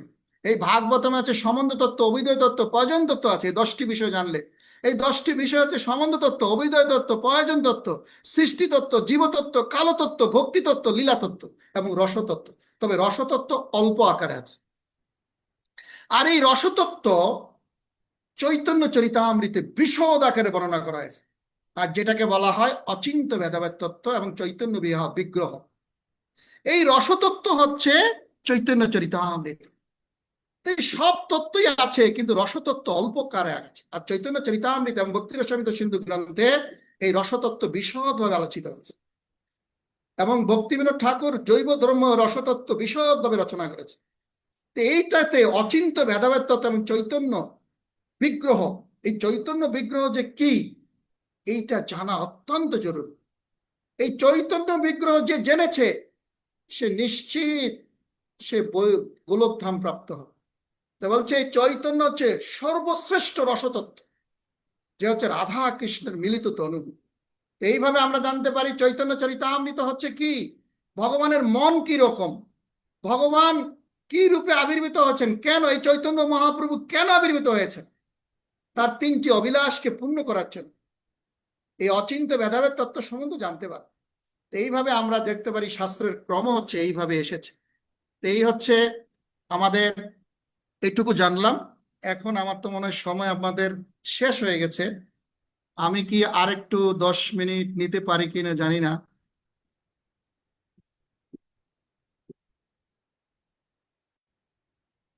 প্রভুরা, হ্যাঁ প্রভু। আমি কি শেষ করে দেব হ্যাঁ, না আর একটু না না, সময় নেব? আরো একটু সময় নেন প্রভু। ঠিক আছে। তাই এখানে একটা জিনিস আমি আপনাদেরকে বলি, স্বরদর্শন আর বেদান্ত দর্শন, দুইটা জিনিস আছে। আর যে দুইটা জিনিস আমাদের জানা দরকার, স্বরদর্শন আর বেদান্ত দর্শন। এই আমরা বেদান্ত সূত্র পর্যন্ত জেনেছি, বেদান্ত সূত্র থেকে কিভাবে ভাগবতম এসেছে। বেদান্ত সূত্রের ভাষ্য হচ্ছে ভাগবতম। একটা সূত্রের 18,000 শ্লোক হচ্ছে বেদান্ত, যেটা হচ্ছে ভাগবতম, বেদান্ত সূত্রের ভাষ্য। কিন্তু দর্শন, এই বেদান্ত সূত্র ছাড়াও, বেদান্ত ভাষ্য ছাড়াও, ব্যাসদেব যে বেদান্ত ভাষ্য বা বেদান্ত সূত্র লিখেছেন, এছাড়াও কিন্তু আরো 5টি দর্শন আছে। এই বৈদিক শাস্ত্রে এই ব্যাসদেবের কথাটা আলোচনা করেছি। আরো 5টি কি আছে, যেমন ন্যায় দর্শন আছে, গৌতম গৌতম মুনি করেছেন। এটা হচ্ছে তর্কবিদ্যা, জ্ঞান তত্ত্বের উপরে প্রতিষ্ঠিত। এটা ন্যায় দর্শন, এখানে লজিক, যুক্তি দেওয়া, প্রমাণ দেওয়া। প্রমাণ যেখানে নাই, যুক্তি যেখানে নাই, সেটা গ্রহণীয় না। এটা হচ্ছে ন্যায় দর্শন। বৈশেষিক দর্শন, কণাদ, এটা পরমাণুবাদ, অনুপরমাণুবাদ। এই জগতের আদি কারণ হচ্ছে পরমাণু অণু। এটা এটা কিন্তু এই বৈশেষিক মতবাদ বা বৈশেষিক দর্শন, এই যে কণাদ যেটা দিচ্ছে, এটা নাস্তিক্যবাদ। এটা যদিও বেদান্ত সূত্রে আছে বা বেদের মধ্যে আছে, কিন্তু এটা নাস্তিক্যবাদ। পরমাণু হচ্ছে সব সৃষ্টির মূল কারণ তারা বলছে, অর্থাৎ এটা নাস্তিক্যবাদ। সাংখ্য দর্শন কপিল মুনি বলেছেন। তো এটা আমরা জানি, আমি দেহ নই চিন্ময় আত্মা, এই আত্মার সাথে পরমাত্মার যে সম্পর্ক, এই সাংখ্য দর্শন আমরা 2য় অধ্যায়ে আমরা দেখেছেন। এছাড়াও কপিল মুনি দেবাহতিকে বলেছেন এই সাংখ্য দর্শন এটা আছে। এই সাংখ্য দর্শনের মাধ্যমে আমরা ভক্তিতে যেতে পারি। তারপর হচ্ছে যোগ দর্শন, যেটা হচ্ছে পতঞ্জলি, ঋষি পতঞ্জলির মাধ্যমে এসেছে। এটা হচ্ছে হলো ধ্যানের পন্থা, আসন নিয়ম, আসন আসন নিয়ম, যম যম নিয়ম, আসন, প্রাণায়াম, প্রত্যাহার, ধারণা, ধ্যান, সমাধি, এই 8টি স্তরে এই পতঞ্জলি এটা এখনো আছে ভারতবর্ষে, এই যোগ দর্শন। তারপর হচ্ছে জৈমিনী ঋষি করেছেন কি পূর্ব মীমাংসা, এটাকে কর্মকাণ্ডীয় বলা হয়, যেটা হচ্ছিল কর্মই ধর্ম। জৈমিনী ঋষি বলছে কর্মই হচ্ছে সত্যিকার অর্থে বিধাতা, সকল দেবতা হচ্ছে কর্মের অধীন। এই জৈমিনী ঋষি এটাও কিছুটা মানে দেবতাদেরকে ভগবানকে কিছুটা অস্বীকার করা হয়, যে কর্ম ছাড়া তো কেউ কিছু দিতে পারে না, ভগবানও কর্মের অধীন, ভগবান এই জগতে আবির্ভূত হয়ে কর্ম করে। তো এইভাবে জৈমিনী ঋষি এই পূর্ব মীমাংসা করেছেন কর্মের মাধ্যমে। এরা হচ্ছে যারা ঘোর কর্মী, এদেরকে বলা হয় জৈমিনীর প্রতিনিধি বলা হয়। বিশেষ করে যাদেরকে মূঢ় বলা হয়েছে, চারজন ব্যক্তি ভগবানের সম্বন্ধে কখনো জানতে পারে না, তাদের মধ্যে মূঢ় নরাদম, এরা হচ্ছে এই পূর্ব মীমাংসা। আর বেদান্ত হচ্ছে উত্তর মীমাংসা, যেটা আমরা এতক্ষণ আমি আলোচনা করেছি আপনাদের সাথে। তো এইভাবে আমরা বেদান্ত সম্বন্ধে বা 5-6টি দর্শন সম্বন্ধে আমরা জানলাম। আর বেদান্ত দর্শনে, এই যে বেদান্ত দর্শন আমাদের কাছে এসেছে, এইটা একটা বিশাল পথ পাড়ি দিয়েছে। তাই আমরা তো জানি, যখন কলিযুগ আবির্ভূত হয়েছে, যজ্ঞের নামে এত পশু হত্যা হচ্ছিল, স্বয়ং গৌতম বুদ্ধ আবির্ভূত হয়েছেন, ভগবানের অবতার, দশম অবতার বলা হয়। এই অবতার আবির্ভূত হতে নিজেই নাস্তিক্যবাদ প্রচার করেছেন। কেন? কারণ বেদের নামে অযাচিতভাবে পশু হত্যা করছিল। আর এইভাবে উনি বেদকে অস্বীকার করে শূন্যবাদ প্রচার করেন। আর উনি বলেন অহিংসা পরম ধর্ম। আসলে পরম তত্ত্ব হচ্ছে শূন্য, নির্বাণ। তোমরা যদি অহিংসা হয়ে করে থাকো, কারোর সাথে যদি কাউকে বেদ বুদ্ধি না করে অহিংসাভাবে তুমি জীবন যাপন করো এবং যতটুকু প্রয়োজন অতটুকু গ্রহণ করো, তাহলে তোমরা শূন্য হয়ে যাবে এবং তোমরা পরম পরম পরম পরম স্থান প্রাপ্ত হবে। এইভাবে বুদ্ধদেব বেদকে অস্বীকার করে এই যজ্ঞ প্রথাকে বন্ধ করে। এই বেদান্ত দর্শন থেকে ব্যাসদেবের যে বেদান্ত শব্দ লিখে গেছে 10,000 বছর, আর বুদ্ধদেব খ্রিস্টপূর্ব 1800 সালের দিকে এসে এই শূন্যবাদের মাধ্যমে বেদান্ত দর্শনকে অস্বীকার করে। তারপরে শঙ্করাচার্য, তারও খ্রিস্টপূর্ব প্রায় 800 দিকে আসেন শঙ্করাচার্য, আর উনি তখন এই শূন্যবাদের বিরুদ্ধে নির্বিশেষবাদ প্রচার করেন। যদিও এটা মায়াবাদ বলা হয়, এটাকে অদ্বৈতবাদ বলা হয়।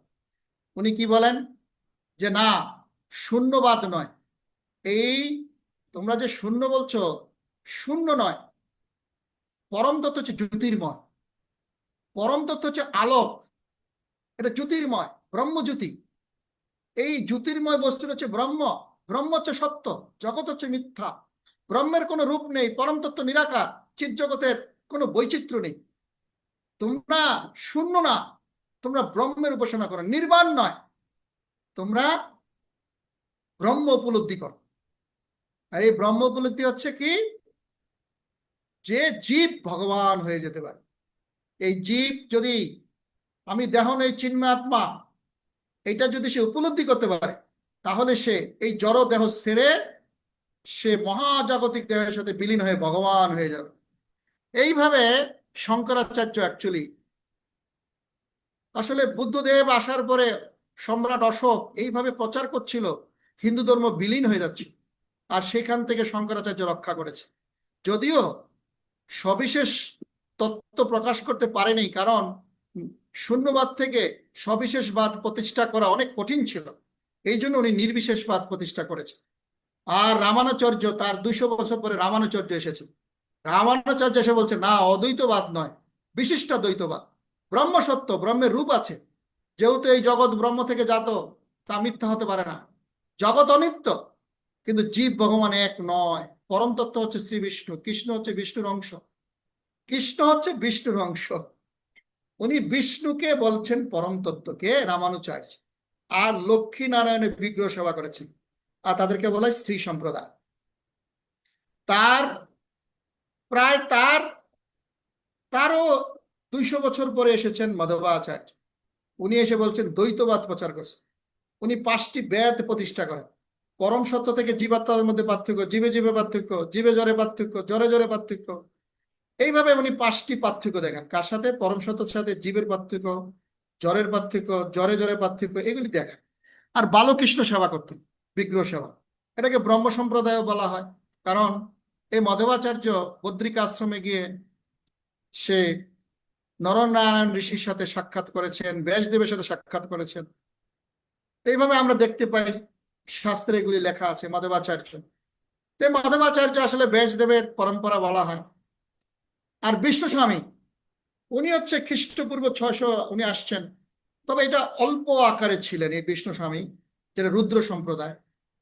তারা শুদ্ধ অদ্বৈত প্রতিষ্ঠা করেন, জীব ভগবান এক নয়। উনি একটা সুন্দর বলেন, এটা কিন্তু খুব সুন্দর। উনি বলছেন না, জীব ভগবান এক নয়, তবে ভগবান গুণগতভাবে জীবের সহিত এক, কিন্তু পরিমাণগতভাবে আলাদা।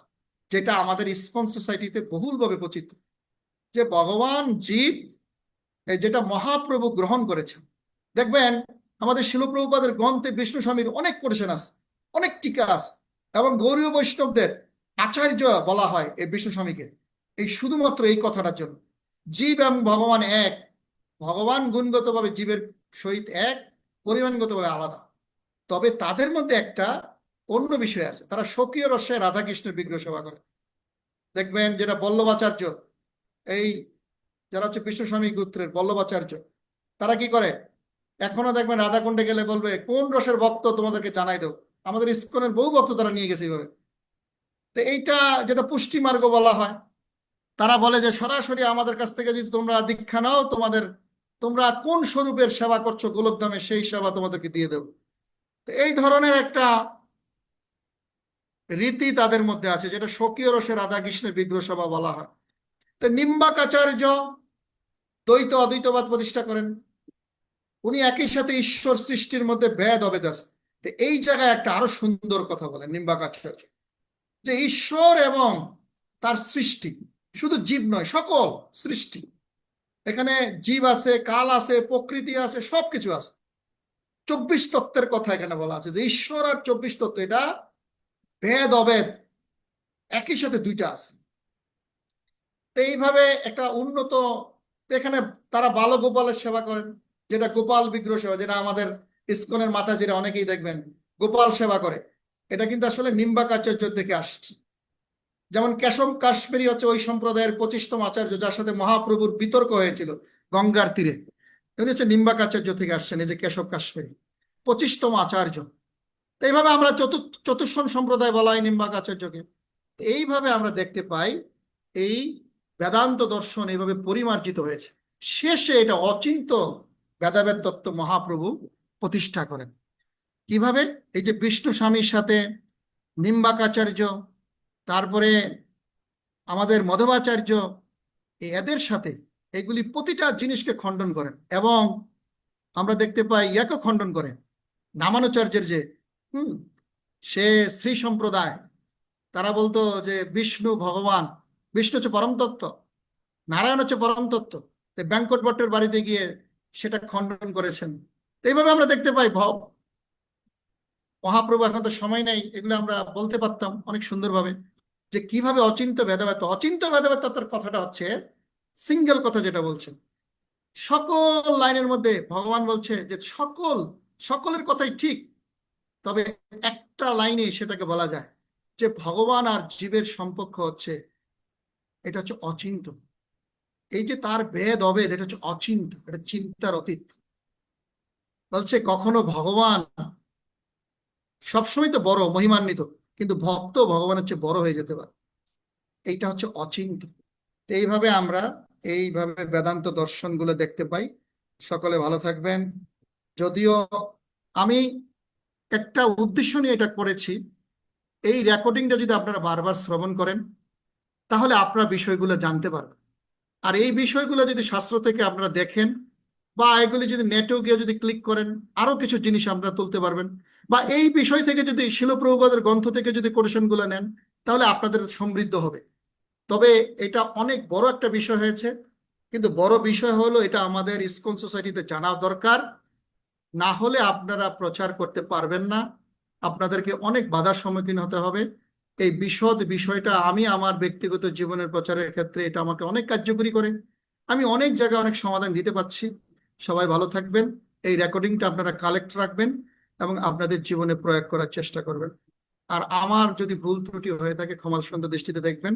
এখানে অনেক আমার সিনিয়র বৈষ্ণব আছেন, আমি যাদেরকে চিনি, সর্বজ্ঞ প্রভু, কমলমুখ প্রভু, এনারা, এনাদের সাথে আমি দীর্ঘ করোনার সময় বছরের পর বছর আমি সঞ্চালনা করেছিলাম সে ভক্ত সংঘের মাধ্যমে। আমার কাছে এনারা খুবই পরিচিত এবং আমার শ্রদ্ধেয়। তাদের কাছে আমি একটা বিশদ জিনিস আলোচনা করেছি। ধৃষ্টতাপূর্ণ আচরণ হয়ে যেতে পারে। এই মহান বৈষ্ণবদের চরণে আমি দণ্ডবোধ প্রণিপাত জ্ঞাপন করে এখানে শেষ করছি। কারো যদি প্রশ্ন থাকে বলতে পারেন। আমার সাউন্ডটা একটু কম আসে, একটু যদি জোরে বলেন ভালো না হবে। না না না, ভালো আসে প্রভু, আমরা শুনতে পাচ্ছি, শোনা যাচ্ছে প্রভু। আপনাকে অনেক ধন্যবাদ। আপনি একটা জটিল বিষয়কে আপনি প্রাণবন্ত করে ফেলছেন। আসতেছেন, বিষয়টা জটিল, আবার বিষয়টা শুষ্ক, মানে ড্রাই, কারণ ফিলসফি। লীলা বললে কেউ ঘুম পড়ে না, দর্শন বললে ঘুম আসে। আমারও ঘুম আসছিল, আমি আসলে ট্রাভেলিং করছি প্রভু, এই জন্য আমি স্বাভাবিক স্থিতিতে নেই। তবে হ্যাঁ, রেকর্ডিংটা আমাদের এখন পলিসি হলো, আমরা কি করি, আমাদের প্রত্যেকটা ক্লাসে আমরা এটা রেকর্ডিংটা আবার শেয়ার করি, অডিও রেকর্ডিং শেয়ার করি। আর এই ক্লাসটা ভিডিও রেকর্ডিং আমরা শেয়ার করবো আর কি। তো আমাদের শ্রোতাবৃন্দের কাছে অনুরোধ, আপনারা এটা বারে বারে শুনে বেদ সম্বন্ধে যে কোনো কিছু আমাদের জানা দরকার, প্রভুজি টাচ করেছেন আর কি। আমারও প্রশ্ন আছে, তো আমি প্রভু, আগে আমি আপনার কথাটা একটু কম শুনতে পাচ্ছি। আমার কথা কম শুনতে পাচ্ছেন? কয়জনের কম শুনতে একেবারে আমার পাচ্ছেন? সাউন্ডের প্রবলেম হচ্ছে কিনা বা নেটওয়ার্কের। আচ্ছা, আমার কথা আর কে কে শুনতে পাচ্ছেন না ভালো? হরে কৃষ্ণ। গৌর কৃষ্ণ প্রভু, আমার কথা শোনা যাচ্ছে কি? শোনা যাচ্ছে, একটু কম শোনা যাচ্ছে কিন্তু শোনা যাচ্ছে। আচ্ছা, আমি একটা নতুন ডিভাইস, কিন্তু এখানে আমার ভলিউম পুরো আছে। আমি এটা সেরে নেব একটু মরি। তা প্রভু গৌরকৃষ্ণ প্রভু, আপনি আপনার প্রশ্ন থেকে আমরা শুরু করব। আর উদয় মুকুন্দ প্রভু আমাদের গৌরকৃষ্ণ প্রভু সবার সিনিয়র, এখানে দীক্ষার দিক থেকে ওনার মনে হয় 84 বা 85 সালে এরকম দীক্ষা আর কি, সবচেয়ে বয়োজ্যেষ্ঠ আমাদের। প্রভু, আপনার প্রশ্ন থেকে আমরা শুরু করি। হরে কৃষ্ণ প্রভু, আপনাকে অনেক ধন্যবাদ। এবং আপনাকে ধন্যবাদ দেওয়ার আগে আমি কমল মুখ প্রভুকে ধন্যবাদ জানাই। ধন্যবাদ, প্রণাম, ধন্যবাদ, প্রণাম। থ্যাংক ইউ প্রভু, যে আপনি অনেক ফিডব্যাক দিয়েছেন যে কমল মুখ প্রভু আমাদের এই হৃৎকর্ণ রসায়ন বা গৌরমন্ডল ফাউন্ডেশন প্রতিষ্ঠার পর থেকে উনি বেছে বেছে যে কিভাবে বিভিন্ন মহারাজদেরকে, বিভিন্ন বক্তাদেরকে আমাদের এই প্ল্যাটফর্মে নিয়ে আসেন। এবং সেই জন্য আমি কমল মুখোপাধ্যায়কে ধন্যবাদ জানাই যে উনি আজকে আমাদেরকে নিয়ে আসছেন এই সানডে। আমাদের প্রতিদিনই আমাদের রেগুলার ক্লাস হয়, কিন্তু সানডেটা হলো মানে স্পেশাল ক্লাস হয়। তো এই এই সানডেতে আপনাকে উনি চুজ করেছেন যে, এবং আপনার ইয়েতে তো আমি দেখলাম যে আপনি মায়াপুরী ইনস্টিটিউটের সাথে জড়িত আছেন, এবং আপনার ক্লাস থেকে আমি বুঝলাম যে আপনি যে ফিডব্যাক গুলো দিয়েছেন এটা আমাদের জন্য, আমাদের ইসকনের ভক্তদের জন্য একটা বিশেষ একটা শিক্ষণীয় বিষয়গুলো, যে বেদ উপনিষদ এবং আমাদের ভাগবতীয় ধর্ম, যে যেসব সিস্টেমগুলো, তো এই এই জিনিসগুলো আমাদের প্রত্যেকেরই বিশেষভাবে জানা দরকার। যদিও এই এই বিষয়গুলো মানে মনে রাখাটা আর চর্চা করাটা খুব কঠিন বিষয়, কিন্তু আমাদের প্রত্যেকেরই তা করা উচিত। আপনার আলোচনার মধ্যে আমার বিশেষ ভালো লেগেছে যে যেমন বলেছেন যে আমরা যারা ছিল প্রভুপাদের আনুগত্য ইস্কনে আসি, আমরা অনেকে অনেক বছর হয়তো থাকতে পারি, কিন্তু আমরা যদি প্রভুপাদের গ্রন্থ না পড়ি, আমরা প্রভুপাদের ইনস্ট্রাকশন অনুযায়ী না চলি, তাহলে আমরা এই পথ থেকে আমরা বিচ্যুত হয়ে যাব। এবং আমরা এরকম অনেক দেখেছি, অনেক ভক্ত, অনেক সিনিয়র ভক্ত এইভাবে আমাদের এই পথ থেকে বিচ্যুত হয়ে গেছে। এটা একটা পয়েন্ট, যে এটা ভেরি ইম্পর্টেন্ট পয়েন্ট, এটা দিয়েছেন আপনি, অনেক ধন্যবাদ আপনাকে। তারপরে অহংকার, যে অনেকে অনেক বছর টেম্পল প্রেসিডেন্টের দায়িত্ব আছে, যখন সেই নিজেকে মনে করে আমি সবকিছু, তখন সে যদি মানে গুরুর আনুগত্যে না থাকে, তখন তার অধঃপতন হয় এবং সে সেই পথ থেকে বিচ্যুত হয়ে যায়। এই জিনিসটা আমার অনেক ভালো লেগেছে।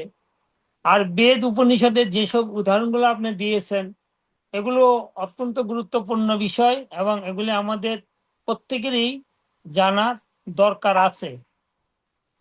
তো আমি কোনো প্রশ্ন করব না, আমি শুধু আপনাকে অনুরোধ করব যে আপনি আজকে যে সুন্দর যে ফিডব্যাক গুলো দিয়েছেন, তো আপনার যদি সময় থাকে, আপনি যদি কাইন্ডলি আবার আমাদের এই প্ল্যাটফর্মে আসেন, তাহলে আমরা আপনার কাছ থেকে আরো অনেক কিছু জানতে পারবো। এবং আপনাকে এই অনুরোধটা আমি জানাচ্ছি। Thank you. হরে কৃষ্ণ।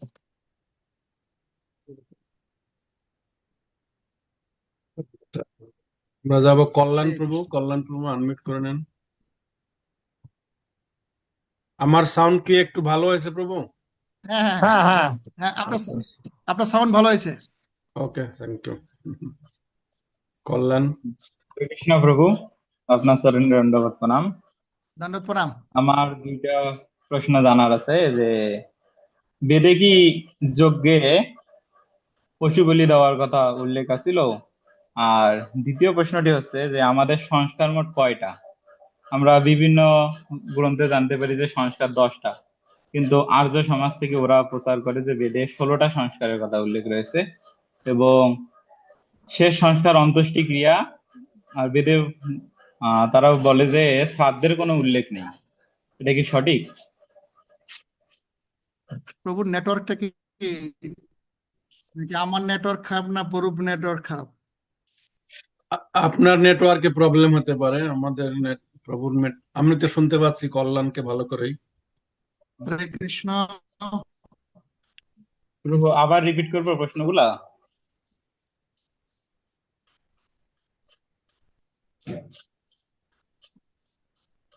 এখন শোনা যায় প্রভু? প্রভু আপনি আপনার আপনার কথা, হরি বল, হ্যাঁ আপনার প্রভু। কথাটা, আপনার প্রশ্নটা আমি শুনতে পাই না। আমার প্রথম প্রশ্নটা প্রভু, যে বেদে যজ্ঞে কি পশু বলি দেওয়ার কথা উল্লেখ রয়েছে? এবং দ্বিতীয় প্রশ্নটা হচ্ছে যে আমাদের সংস্কার মোট কয়টি? আমরা বিভিন্ন গ্রন্থে 10টি সংস্কারের কথা উল্লেখ পাই, কিন্তু আর্য সমাজ থেকে ওরা 16টা সংস্কারের কথা বলে যে বেদে 16টি সংস্কার রয়েছে, এবং সর্বশেষ সংস্কার অন্ত্যেষ্টি ক্রিয়া। এবং তারা বলে যে বেদে বা অন্যান্য উপনিষদে শ্রাদ্ধের কোনো উল্লেখ নেই। এটা কি সঠিক? তো উদয় মুকুন্দ প্রভু আউট দেখছি, উনি ওনার বোধহয় নেটওয়ার্ক বা যে কোনো সমস্যার কারণে। তো গৌরকৃষ্ণ প্রভু আপনার এই প্রশ্নটার উত্তর দিতে পারেন। আমি যতদূর জানি সংস্কার তো, এই প্রভু ইজ ব্যাক। প্রভু দুটা প্রশ্ন ছিল। আচ্ছা। প্রভু আমার আমার নেটওয়ার্ক চলে গেছে, আমি বুঝতে পারিনি আপনার হ্যাঁ, কোনো হ্যাঁ, প্রশ্ন। শুধু একটুকু বুঝতে পেরেছি যে বেদে পশু বলি নির্দেশ আছে কিনা, এটুকু শুনেছি, আর কিছু শুনতে পাই নাই। এটা একটা প্রশ্ন। আর দ্বিতীয় প্রশ্নটা করুন কল্যাণ প্রভু। প্রভু, আমার দ্বিতীয় প্রশ্নটা হচ্ছে যে আমাদের সংস্কার মোট কয়টি? আমরা বিভিন্ন গ্রন্থে 10টি সংস্কারের উল্লেখ পাই, কিন্তু আর্য সমাজ ওরা 16টি সংস্কারের কথা বলে, এবং সর্বশেষ সংস্কারটি অন্ত্যেষ্টি ক্রিয়ার কথা বলে। আর বলে যে বেদে বা অন্যান্য উপনিষদে শ্রাদ্ধের কোনো উল্লেখ নেই। এটা কি সঠিক? প্রভু আসলে বেদ, এখন ঠিক আছে, আমি আপনার কথা বুঝতে পারছি। আমি আপনি কি প্রভু আমাদের ইসকন সোসাইটির সাথে জড়িত কতদিন? আমি প্রভু 22 সাল থেকে আছি। 22 সাল থেকে দীক্ষা পেয়েছেন? হ্যাঁ। না, দীক্ষা এখনো হয়নি, কিন্তু দীক্ষার জন্য আচ্ছা, আবেদন করছি। আপনি ঈশোপনিষদ পড়েছেন? হ্যাঁ প্রভু। প্রথম প্রথম ভূমিকাটা পড়েছেন ঈশোপনিষদের?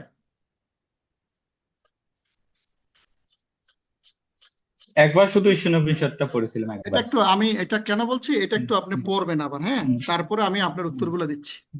প্রথম জিনিসটা যেটা বলছেন যে বেদে পশু বলি আছে কিনা, বেদে পশু বলি ছিল, কিন্তু ওই পশু বলিতে পশুদেরকে বলি যখন দেওয়া হতো মন্ত্রের মাধ্যমে, তারা পশু থেকে মনুষ্য দেহ প্রাপ্ত হতো এবং ঊর্ধ্বগতি প্রাপ্ত হতো, এবং তাদের পশু বলি দেওয়ার মাধ্যমে তাদের আত্মিক উন্নয়ন হতো, এবং সেই যোগ্যতা ব্রাহ্মণদের ছিল। বেদে পশু বলি তো দিতেই হবে, যেমন অশ্বমেধ যজ্ঞ যুধিষ্ঠির 3টা করেছে, 3টা অশ্বকে তো সে বলি দিয়েছে, বেদে পশু বলি আছে। তবে সেই পশুগুলিতে যারা যেসব আচার্যরা বা যেসব ব্রাহ্মণরা পুরোহিত্য করত, তারা সাধারণ ছিল না, এবং তারা এই জড়দেহ থেকে বা পশু দেহ থেকে তারা মনুষ্য কুলে তাদেরকে উদ্ধার করতে পারত।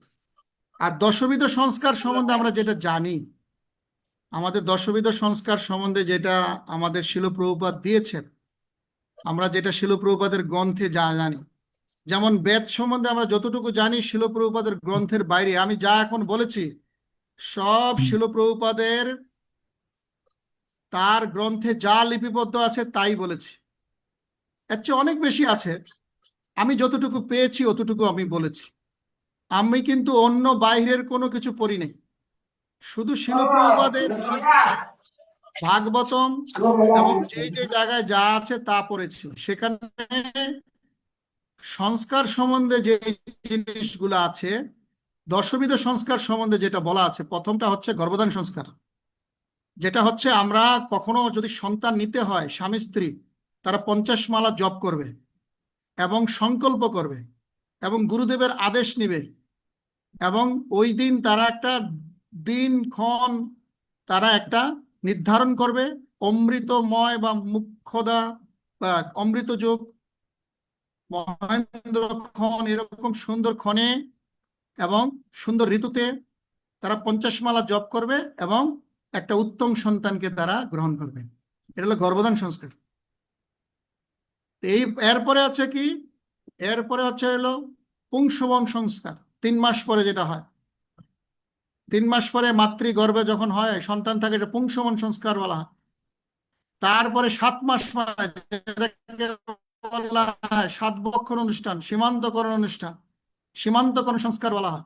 তারপরে হচ্ছে কি, হ্যাঁ, জাতকর্ম, জাত সংস্কার, যেটা নামকরণ সংস্কার, এই দুটা একসাথে হয় সন্তান জন্মের পরে। তারপরে হচ্ছে উপনয়ন সংস্কার, 8 বছর বয়স হলে এটা করে, 8 বছরের পরে উপনয়ন সংস্কার শুরু হয়, যেটা দীক্ষা বলতে পারেন আপনি। তারপরে হচ্ছে বিবাহ, গৃহস্থ জীবনে গেলে বিবাহ সংস্কার। তারপরে অতিথি সংস্কার আছে, হ্যাঁ। তারপরে আছে হলে আপনার শ্রাদ্ধ, পিতা আদির যদি করেন, এটা শ্রাদ্ধ হচ্ছে, শ্রাদ্ধ সংস্কার আছে। এইভাবে আমাদের 10টা সংস্কার আছে। এর মধ্যে মনে হয় একটা সংস্কার বলছে বাদ বাদ গেছে, হলো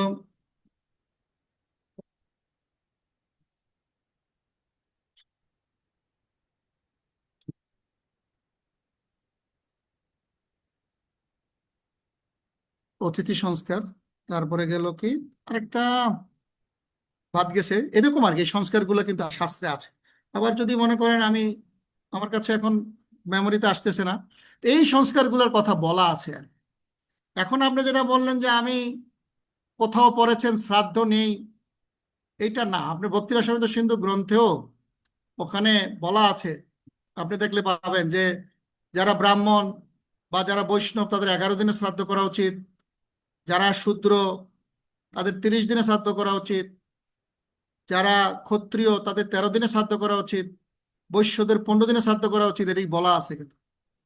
সুতরাং শ্রাদ্ধ ম্যান্ডেটরি। এই কারণে 3 দিনে করেন, 3 দিনও করা যায়, এটা করে সন্ন্যাসীরা করে, 4 দিনে করে মেয়েরা, কিন্তু 11 দিনে করে বৈষ্ণবরা, 13 দিনে করে ক্ষত্রিয়রা, 15 দিনে করে বৈশ্যরা, 30 দিনে করে শূদ্ররা। কিন্তু শর্ত, শ্রাদ্ধ করতে হবে কৃষ্ণ প্রসাদ দিয়ে।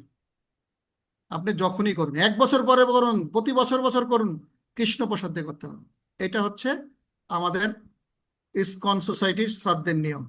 অর্থাৎ তার উদ্দেশ্যে যজ্ঞাদি অনুষ্ঠান হতে পারে, কীর্তন হতে পারে, ভজন কীর্তন হতে পারে, সাধু সঙ্গ হতে পারে, সাধু সেবা হতে পারে, এবং কৃষ্ণ প্রসাদ বিতরণ হতে পারে। ঠিক আছে প্রভু, হরি বল, দণ্ডবত প্রণাম। গৌরকৃষ্ণ প্রভু বোধহয় কিছু শেয়ার করবেন। প্রভু কিছু শেয়ার করবেন আপনি? হ্যাঁ প্রভু, যে সংস্কার, যে প্রভু বলছেন একটা সংস্কার বাদ গেছে, তো আমাদের যে সব দাহ, আমরা যখন সব দাহ মানে করি, দাহ করি, তো দাহ করার সময় আমাদের সেই সংস্কারটা করতে হয়, এটা একটা সংস্কারের মধ্যে পড়ে। ও, আমি আপনার কথা, কিছু কথা আমার নেটওয়ার্ক খারাপ করে যায় না, আমার প্রথম কথাগুলো হারিয়ে গেছে, একটু আবার বলবেন? মানে একটা সংস্কার আপনি মানে বলছেন স্মরণ স্মরণ করতে পারছেন না, সেটা হলো যখন কেউ দেহ রাখে, দেহ রাখার পরে আমাদের যখন মানে সব দাহ করতে হয়, সেই মৃতদেহকে, সেই মৃতদেহকে দাহ করার অন্ত্যেষ্টিক্রিয়া, সময় আমাদের একটা সংস্কার, এটা একটা সংস্কারের মধ্যে পড়ে, অন্ত্যেষ্টিক্রিয়া। অন্ত্যেষ্টিক্রিয়া। অন্ত্যেষ্টিক্রিয়া। অন্ত্যেষ্টিক্রিয়া। অন্ত্যেষ্টিক্রিয়া, থ্যাংক ইউ। অন্ত্যেষ্টিক্রিয়ার পরে গিয়ে আর কি শ্রাদ্ধ সংস্কার। শ্রাদ্ধ সংস্কার। হুম, ঠিক আছে। তাহলে কল্যাণ ভাইকে আমরা এটা বলবো যে আমাদের বৈষ্ণব স্মৃতি অনুযায়ী এবং চৈতন্য মহাপ্রভু নিজে গোপাল ভট্ট গোস্বামীকে রিকোয়েস্ট করেছেন এই বিষয়ে গ্রন্থ লিখতে। তো উনি যে আমাদের সৎক্রিয়া সার দীপিকা গ্রন্থ দিয়েছেন, সেখানে আমরা দশবিধ সংস্কার এটাই আমরা ফলো করি আর কি। আমাদের এটাকে বৈষ্ণব স্মৃতি ধরা হয়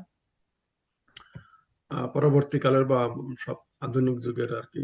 মানে তারপরে যে নিয়ম কানুন, সেটা সনাতন গোস্বামী আমাদের বৈষ্ণব বিধিবিধানের যে গ্রন্থ, সেটা এক ধরনের আমরা বৈষ্ণব স্মৃতি আমরা ধরে নেই।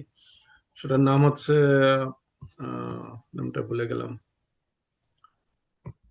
সনাতন গোস্বামীর লেখা। তো যাই হোক, এই আর কি। আমাদের মহানন্দ নিত্যানন্দ প্রভু দক্ষিণবঙ্গ, বাংলাদেশ, দক্ষিণবঙ্গ মঠবাড়ি হরে প্রভু। কৃষ্ণ। হ্যাঁ, দণ্ডবত প্রণাম প্রভু। প্রণাম প্রণাম। সকল বৈষ্ণবের চরণে আমার সশ্রদ্ধ প্রণতি নিবেদন করছি। প্রভু, আপনার এই জ্ঞানগর্ভ আলোচনা আসলে ভালো লেগেছে, কিন্তু আসলে আমাদের যে মস্তিষ্কের যে ধারণ ক্ষমতা, এটা অতটা শার্প না, যার কারণে হয়তোবা বারবার শুনলে বিষয়গুলো আর একটু রপ্ত করতে পারবো।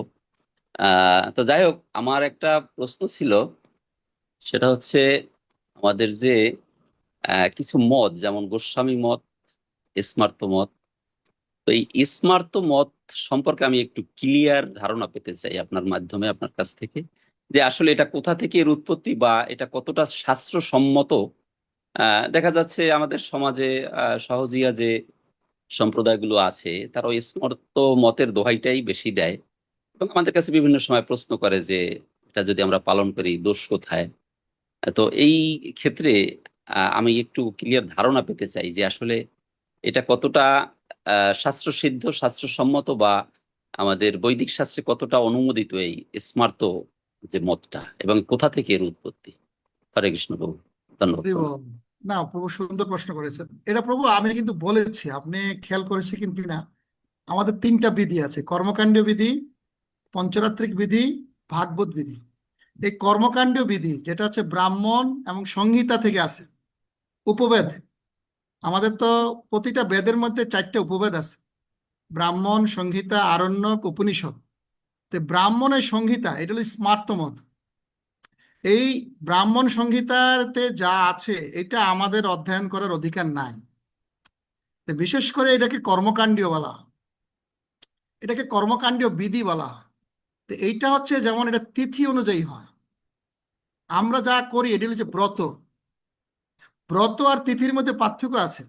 যেমন একাদশী তিথি, একাদশী ব্রত। যেমন ধরুন আজকে বিকাল 5টা একাদশী লাগছে, দেখবেন এই যে স্মার্ত মতে তার একাদশী পালন করবে, ওই দিনকে একাদশী পালন করবে। কিন্তু ব্রতধারীরা কিন্তু তা করবে না। পরের দিন ব্রাহ্ম মুহূর্তে স্পর্শ করেছে কিনা বা প্রথম দিন ব্রাহ্ম মুহূর্তে স্পর্শ করেছে কিনা এটা চেক করবেন। তো সাধারণত হয়ে গেছে 22 ঘন্টা থেকে 26 ঘন্টা হচ্ছে একাদশী তিথি হয়। তো যেহেতু 5টায় লাগছে, পরের দিন তো ব্রাহ্ম মুহূর্তে তো স্পর্শ হবেই। ওখানে যদি 1 মিনিট 1 সেকেন্ডও যদি স্পর্শ করে ব্রাহ্ম মুহূর্ত, ওই দিনকে আমরা একাদশী পালন করি। এইটা হচ্ছে ওইটার স্মার্ট মত না। এই স্মার্ট মত হচ্ছে যেই তিথিতে লাগবে ওই তিথিতে তারা করবে। এটা হচ্ছে চান্দ্র মাসের দ্বারা করে তারা। আর সূর্য মাস দিয়ে করে, সূর্য মাস তো সব ভগবানের নাম। কেশবায় নম, নারায়ণ নম, মাধবায় নম, গোবিন্দায় নম। আপনি আপনি দাদার সঙ্গে যে তিলক করেন, এইগুলি হচ্ছে 12 মাস। এই যে পুরুষোত্তম ব্রত চলতেছে, এটা কিন্তু পুরুষোত্তম তিথি না, এটা পুরুষোত্তম ব্রত। এটা সূর্য মাস থেকে আসছে। তাই আমাদের স্মার্ট মতটা হচ্ছে, এটা কিন্তু শাস্ত্রীয়, কিন্তু এটা কর্মকাণ্ডীয়, কিন্তু সকাম মত। এটার দ্বারা আপনার পূর্ণ ফল হবে, কিন্তু কৃষ্ণ ভক্তি যাজন হবে না। কৃষ্ণ ভক্তি বা ভক্তি উৎকর্ষতা প্রাপ্ত হবে না। এই জন্য আপনাকে স্মার্ত মাত আমরা বর্জন করি। কিন্তু স্মার্ত মাতে যারা করতেছে তাদেরকে কিন্তু আপনি নিরুৎসাহিত করা উচিত না। এটা ভগবান বলেছেন 3য় অধ্যায়ের 21 থেকে 25 নম্বর শ্লোক পর্যন্ত। আপনি একটু ভালো করে দেখুন, 3য় অধ্যায় থেকে 21 থেকে 27 পর্যন্ত পড়বেন। শুধু অনুবাদটা পড়লে আমরা বুঝতে পারবেন। সেখানে ভগবান বলছে জ্ঞানী ব্যক্তি অজ্ঞানীকে কখনো বিভ্রান্ত করবে না। একজন জ্ঞানী ব্যক্তি কর্মীকে বিভ্রান্ত করবে না, তবে সে আচরণের দ্বারা সকলকে শিক্ষা দিবে। যারা কর্মকাণ্ড করে এদেরকে বিভ্রান্ত করা যাবে না, কিন্তু আপনি আচরণ দিয়ে শিক্ষা দিবেন, আপনারটা বেস্ট। তাই আমরা কি করি, আমরা এই ব্রত পালন করে এদেরকে শিক্ষা দিচ্ছি, দেখো, এবং সমাজে পরিবর্তন হচ্ছে। একটা সময় স্মার্তবাদীরা আমাদেরকে পাত্তাই দিত না। এমন আমার এলাকায় 500 জন একাদশী পালন করছে। আগে ছিল 28, আর এখন পঞ্চশস্য বর্জন করে একাদশী পালন করছে। তারা মালা জপ করছে, তারা স্মার্ত মত ছেড়ে দিয়েছে। এখন তারা আমাদের নিয়মে একাদশী পালন করছে। স্মার্ত মত এটা কর্মকাণ্ড বিধি।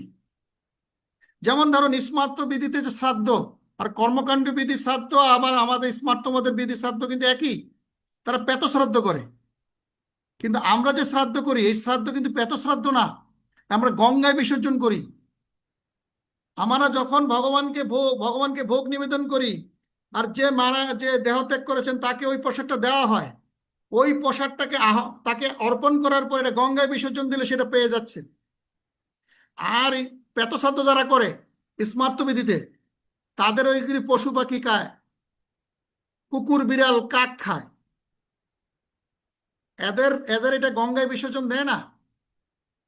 এই প্রতিটা জায়গায় কিন্তু স্মার্ত বিধি আছে, আবার পঞ্চরাত্রিক বিধি আছে। দুইটা বিধি, আসলে স্মার্ত বিধি না, বিধিটা হচ্ছে কর্মকাণ্ড বিধি। আর আমরা যেটা করি গৌরীয় বৈষ্ণব, এটা হলো পঞ্চরাত্রিক বিধি। তো এগুলি নিয়ে আমি দেখি যদি আবার নেক্সট কখনো আবার সুযোগ হয়, কারণ আমার এখন দীর্ঘ আবার শিডিউল আছে। তো আমার এখন ভক্তিশাস্ত্রী কোর্সে বেশ শিডিউল হয়ে গেছে। আমি রবিবারে বোধহয় নেক্সট 2-3 মাস আবার ফ্রি হচ্ছি না আর কি।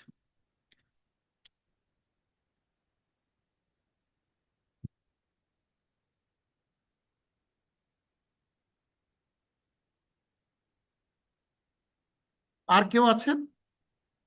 কুলদীপ প্রভু, কুলদীপ আমার তো অনেক প্রিয় ব্যক্তি। হরে কৃষ্ণ প্রভুজি। প্রভু সুন্দর ধন্যবাদ, মুকুন্দ প্রণাম প্রভু, প্রভু। আপনার ধন্যবাদ প্রণাম। চরণে আমাকে রেখেছেন কিনা জানি না। আমি তো আপনার অনেক প্রবচন শুনেছি প্রভু। না, আমি আসলে আপনার কাছ সবাইকে থেকে অনেক জানাতে চুরি চাই। করেছি, অনেক জিনিস চুরি করেছি। আজকেও অনেক কিছু চুরি করা জিনিস আছে আপনার। না, আমি একটা জিনিস জানাতে চাই এখানে অডিয়েন্সকে, যে উদয় মুকুন্দ বাবু সব দিক থেকেই আমার সিনিয়র। তিনি আমার ইউনিভার্সিটিতেও সিনিয়র, তিনি ভক্তি জীবনে আমার সিনিয়র পথপ্রদর্শক। এবং এখানেও যেভাবে আজকে তিনি প্রবচন দিয়েছেন, সেটা আসলে একজন বরিষ্ঠ ভক্ত যেভাবে অন্যদেরকে গাইড করে, অন্যদেরকে জানান তাদের উপলব্ধি, ঠিক সেইভাবেই তিনি আজকে প্রবচন দিয়েছেন। তো বাবু, খুব সুন্দর প্রবচন, আমি শুরু থেকেই শুনেছি। ধন্যবাদ প্রভু আমাদের প্ল্যাটফর্মে আসার জন্য।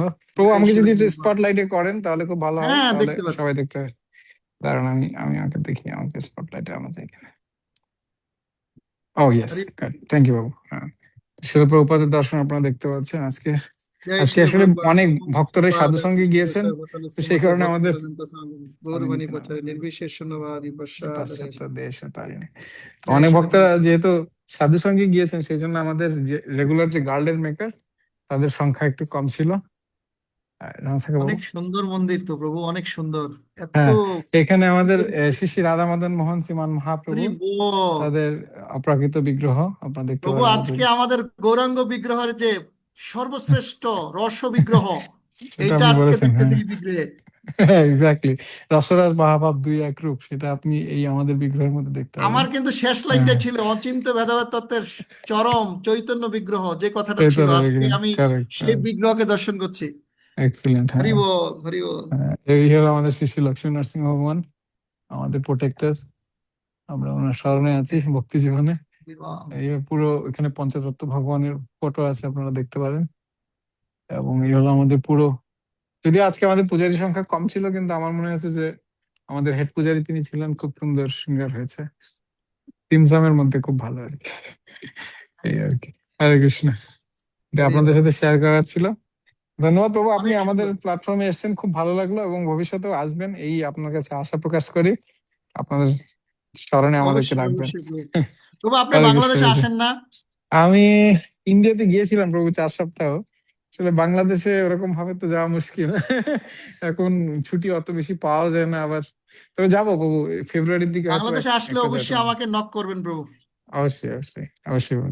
হরে কৃষ্ণ, হরে কৃষ্ণ, হরে কৃষ্ণ। হরে কৃষ্ণ। সর্বতারক প্রভু লুজিয়ানা থেকে, প্লিজ আনমিউট। দণ্ডবত প্রণাম করবো আপনার শ্রীচরণে।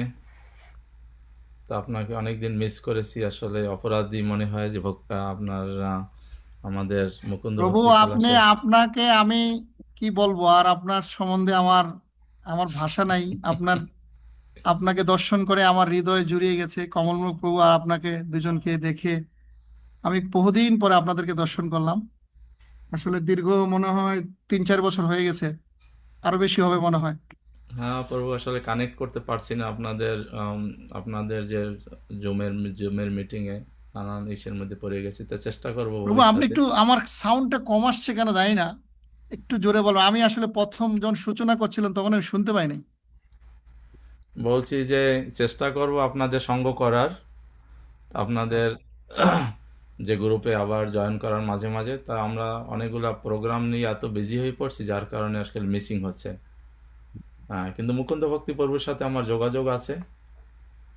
এই তো আপনার প্রবচনের ব্যাপারে আমার মন্তব্য হলো যে ভক্তদেরও মানে রিকোয়েস্ট করছি যে যে আপনি যে তত্ত্বগুলো তুলে ধরছেন, যে আমাদের ভক্তি জীবনের পরুপাদের সাথে পরুপাদের যে নির্দেশ, এটা যে কত সুন্দরভাবে আপনি মানে উপস্থাপন করেছেন, এটা আমাদের খুবই ফলো করা উচিত। আর আপনি আপনার ভিতরে সেই মানে শুদ্ধতা আছে, আপনার ভিতরে সেই জিনিসটা আপনি ফলো করছেন, যার কারণে এত জোর দিয়ে এই কথাগুলো আপনি বলতে পারছেন।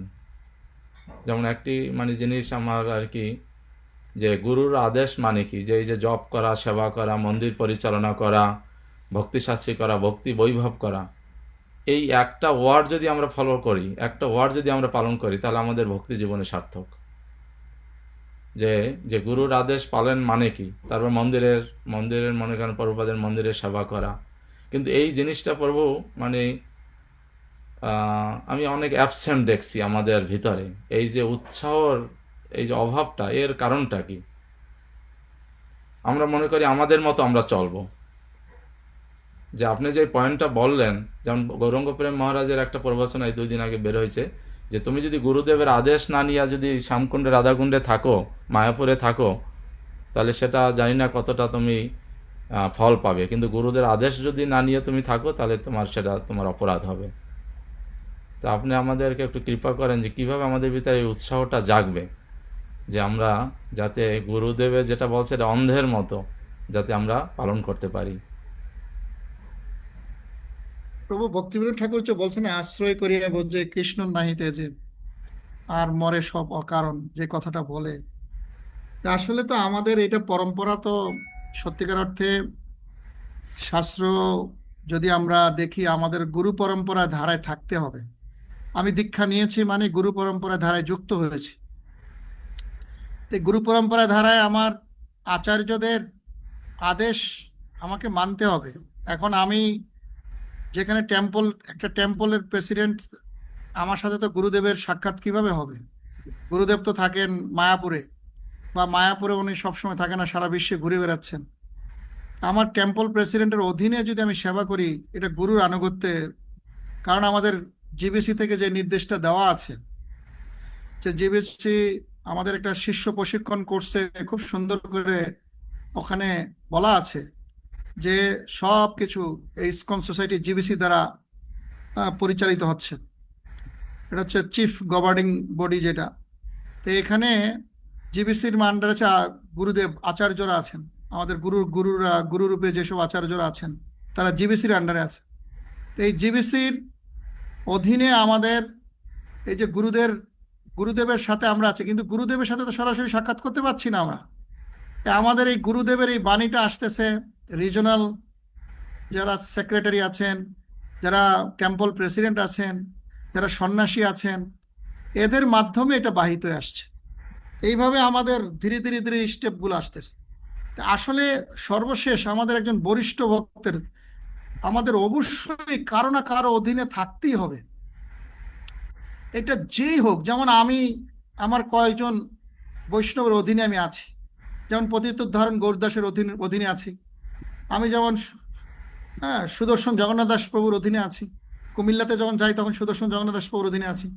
ঢাকাতে যখন আসি তখন আমি পদ্মন প্রভুর অধীনে আছি। আবার দেখা গেছে আমার আরো কেউ আছে, আমাদের মহারাজ, আমাদের যারা মহারাজ আছেন, নতুন মহারাজ, উনি অনেক আদেশ দিচ্ছেন। আবার আমাদের তেজগোবিন্দ প্রভু আমাকে, তার যেহেতু ডিপার্টমেন্ট অনুযায়ী, সে আমাকে আদেশ করছেন। তো এইভাবে আমি দেখতেছি বেশ কিছু বৈষ্ণবের আদেশে আমি পরিচালিত হচ্ছি। তো আমি যেটা দেখেছি আমার ব্যক্তিগত জীবনে, যে আমি আমি আমার কাজটা যখন করতে যাই তখন এটা অনেক বাধার সম্মুখীন হয়, কিন্তু যখন বৈষ্ণবের আদেশে কোনো কাজ করতে যাই সেটা অতি সহজই হয়ে যাচ্ছে। এবং অতি সহজ, যেটা আমরা বললেন যে উৎসাহ পাবো কিভাবে, উৎসাহটা হচ্ছে, সবচেয়ে বড় উৎসাহটা হচ্ছে যে বৈষ্ণবের আদেশে যদি কোনো কার্য সাধিত হয় এটা এত সহজে হয়ে যায়। এবং আমি দেখেছি প্রভু বাস্তবে, রাস্তায় জ্যাম, কত কিছু, কত সমস্যা, কিভাবে হয়ে যায়, কিভাবে যে আমাকে ওইখানে নিয়ে যায়, কিভাবে যে সেবাটা সম্পূর্ণ হয়ে যাচ্ছে আমি নিজেও বুঝতে পারি। এই জন্য বৈষ্ণবের আদেশ পালন করলে সেবা সহজে হবে, নিজের প্রশান্তি আসবে, আধ্যাত্মিকভাবে প্রগতি হবে। তাই কারো না কারো অধীনে থাকতে হবে। যেমন একটা কুকুর, শিল প্রভুপাদ বলছে যে একটা কুকুরের গলায় একটা বেল্ট আছে, তার মানে তার মালিক আছে। যে কুকুরের গলার বেল্ট নাই, তার মালিক নাই। সুতরাং আমাদের এই তুলসী মালা পরেছি, তার মানে আমি কারো অধীনে আছি। তো সেটা বাস্তবিকভাবে প্রমাণ করতে হবে কারো অধীনে আছি, কার্যের মাধ্যমে প্রমাণ করতে হবে। সকল সেবা কোনো বৈষ্ণবের অধীনে এবং আদেশে হওয়া উচিত, তাহলে সেটা গুরুর আদেশে হবে। আর এইটাই আপনাকে আনন্দ দিবে এবং ভক্তি জীবনে এগিয়ে যাবে। হরি বল। প্রভু আপনি সবই জানেন, তারপরও আমার মুখ দিয়ে, না কারণ আপনি প্রভু, আমার শিক্ষা গুরু। খুবই ভালো আপনার উত্তর আপনি দিয়েছেন। সেই তেজকুনি পাড়া থেকে, আমি আপনাদের সকল বৃত্তান্ত জানি। আপনারা বাংলাদেশের ইসকনকে প্রতিষ্ঠিত করেছেন। আপনারা এই কমলমুখ প্রভু, আপনি, এরা যে বাংলাদেশ আজকে আজকে এত দূর গিয়েছে শুধু আপনাদের মাধ্যমে। আপনারা সেই ইউনিভার্সিটি থেকে এই তেজকুনি পাড়া গিয়েছেন, কত কষ্ট করে আপনারা প্রচার করেছেন, আমি আপনাদের সব জানি, আপনাদের শ্রীমুখ থেকে আমি শুনেছি। না, আমরা প্রভু অনেক ভাগ্যবান। আমাদের সিনিয়র গৌরকৃষ্ণ প্রভু, অনুজ চৈতন্য প্রভু, ওনারা আমাদের পথ প্রদর্শক। ওনারা এখন আমাদেরকে ছত্রছায়া দিয়ে রাখছে। আমার এইটাই ভালো লাগে যে আপনার কথায়, যে আমরা এখনো ওনাদের গাইড পাচ্ছি। এই যে ওনারা আছে হরি এখানে বল। আমাদের। So thank you so much প্রভুজি, যে আপনি এত সম্মান দিচ্ছেন সিনিয়র ভক্তদের। প্রভু আরো দুইজনে হ্যান্ড রাইজ করেছেন, তো জয়ন্ত ইন্দুলেখা মাতাজি আনমিউট করুন, কুমিল্লা থেকে, বাংলাদেশ। হরে কৃষ্ণ, প্রণাম প্রভুজি। তো এই মাতাজির সম্বন্ধে উদয় বলতে মুকুন্দ হয়, প্রভুজি, আপনার আজকে শেষ এই নামে আমার বিনম্র প্ল্যাটফর্মে এসেছি প্রণামী। এই জয় শিল মাতাজির কারণে। প্রভুপাদ, জয় শিল প্রভু মহারাজ। প্রভু কারণ এই আমাকে শোনা মাতাজি, যাচ্ছে? হ্যাঁ হ্যাঁ শোনা যাচ্ছে। আমি কি বলছি এটা শুনতে পাচ্ছেন? বলতেছি না, শুনতে পাইনি। আপনার কারণে এই প্ল্যাটফর্মে এসেছি আমি। না প্রভু, এভাবে বলবেন না। আমাদের আমাদের অনেক সৌভাগ্য যে আপনি আমাদের হৃদকর্ণ রসায়ন গ্রুপে ক্লাস দিচ্ছেন। আমার খুব ভালো লাগছে। যদি আমি প্রথম থেকে থাকতে পারিনি, আমাদের এখানে পুরুষোত্তম প্রোগ্রাম ছিল, আমি ভুলেই গেছি আজকে আপনার ক্লাসের কথা। প্রভু, আমার অপরাধ ক্ষমা করবেন, আমি রেকর্ডটা শুনে নেব। আর আপনার ক্লাস খুব ভালো লেগেছে প্রভু। একটু মোটামুটি কি কি সম্বন্ধে আলোচনা করেছেন সবার প্রশ্নের মাধ্যমে বুঝতে পেরেছি, বা আপনিও। আর পুরো রেকর্ডটা আমি শুনে নেব, খুব ভালো লাগছে। গৌরকৃষ্ণ প্রভু আপনাকে ইনভাইট করেছে আমাদের এই গ্রুপে আবার ক্লাস দেওয়ার জন্য। আমিও খুব আনন্দিত হব, ওই দিন চেষ্টা করবো পুরো ক্লাসটা শুনতে। আপনার শ্রী শ্রী চরণে আমার বিনয় প্রণতি প্রভুজি। বাঞ্ছা কল্পতরু বৃষ্টি কৃপা সিন্ধু ভূয়ঃ পতিতানাং পাবনেভ্যো বৈষ্ণবেভ্যো নমঃ। খুব আনন্দ লাগছে প্রভু আপনাকে হৃদকর্ণ রসায়ন গ্রুপে দেখতে পেয়ে। হরি বল। হরি বল, হরি বল। তাহলে কোনো প্রশ্ন নাই মনে হচ্ছে। ধন্যবাদ দিচ্ছেন মাতাজি। আমরা আমাদের যাবো অনিল প্রভু, আমরা যাবো অনিল চৈতন্য প্রভুর কাছে। আর মনে হচ্ছে লাস্ট প্রশ্ন প্রভু। আমার কোনো প্রভু প্রশ্ন নাই আমি প্রভু। আপনাকে প্রভু আমি আপনাকে কিন্তু খুব ভালো চিনি। আমি আপনাকেও চিনি। আমি আপনাকেও পেয়েছি এবং আপনার শ্রীমুখ আপনার থেকে অনেক কথা আমি শ্রবণ করেছি। আপনার শ্রীচরণে ধন্যবাদ প্রণতি জানাই প্রভু। ধন্যবাদ। আমি শারীরিকভাবে খুব দুর্বল হয়ে গেছি, খুব অসুস্থ। শুনতে শুনতে মাঝখানে কিন্তু ঘুমাই গেছি আমি। হ্যাঁ, ওই যে শুনতে কান্তা পারিনি। মাতাজি হ্যান্ড রেজ করে আছেন।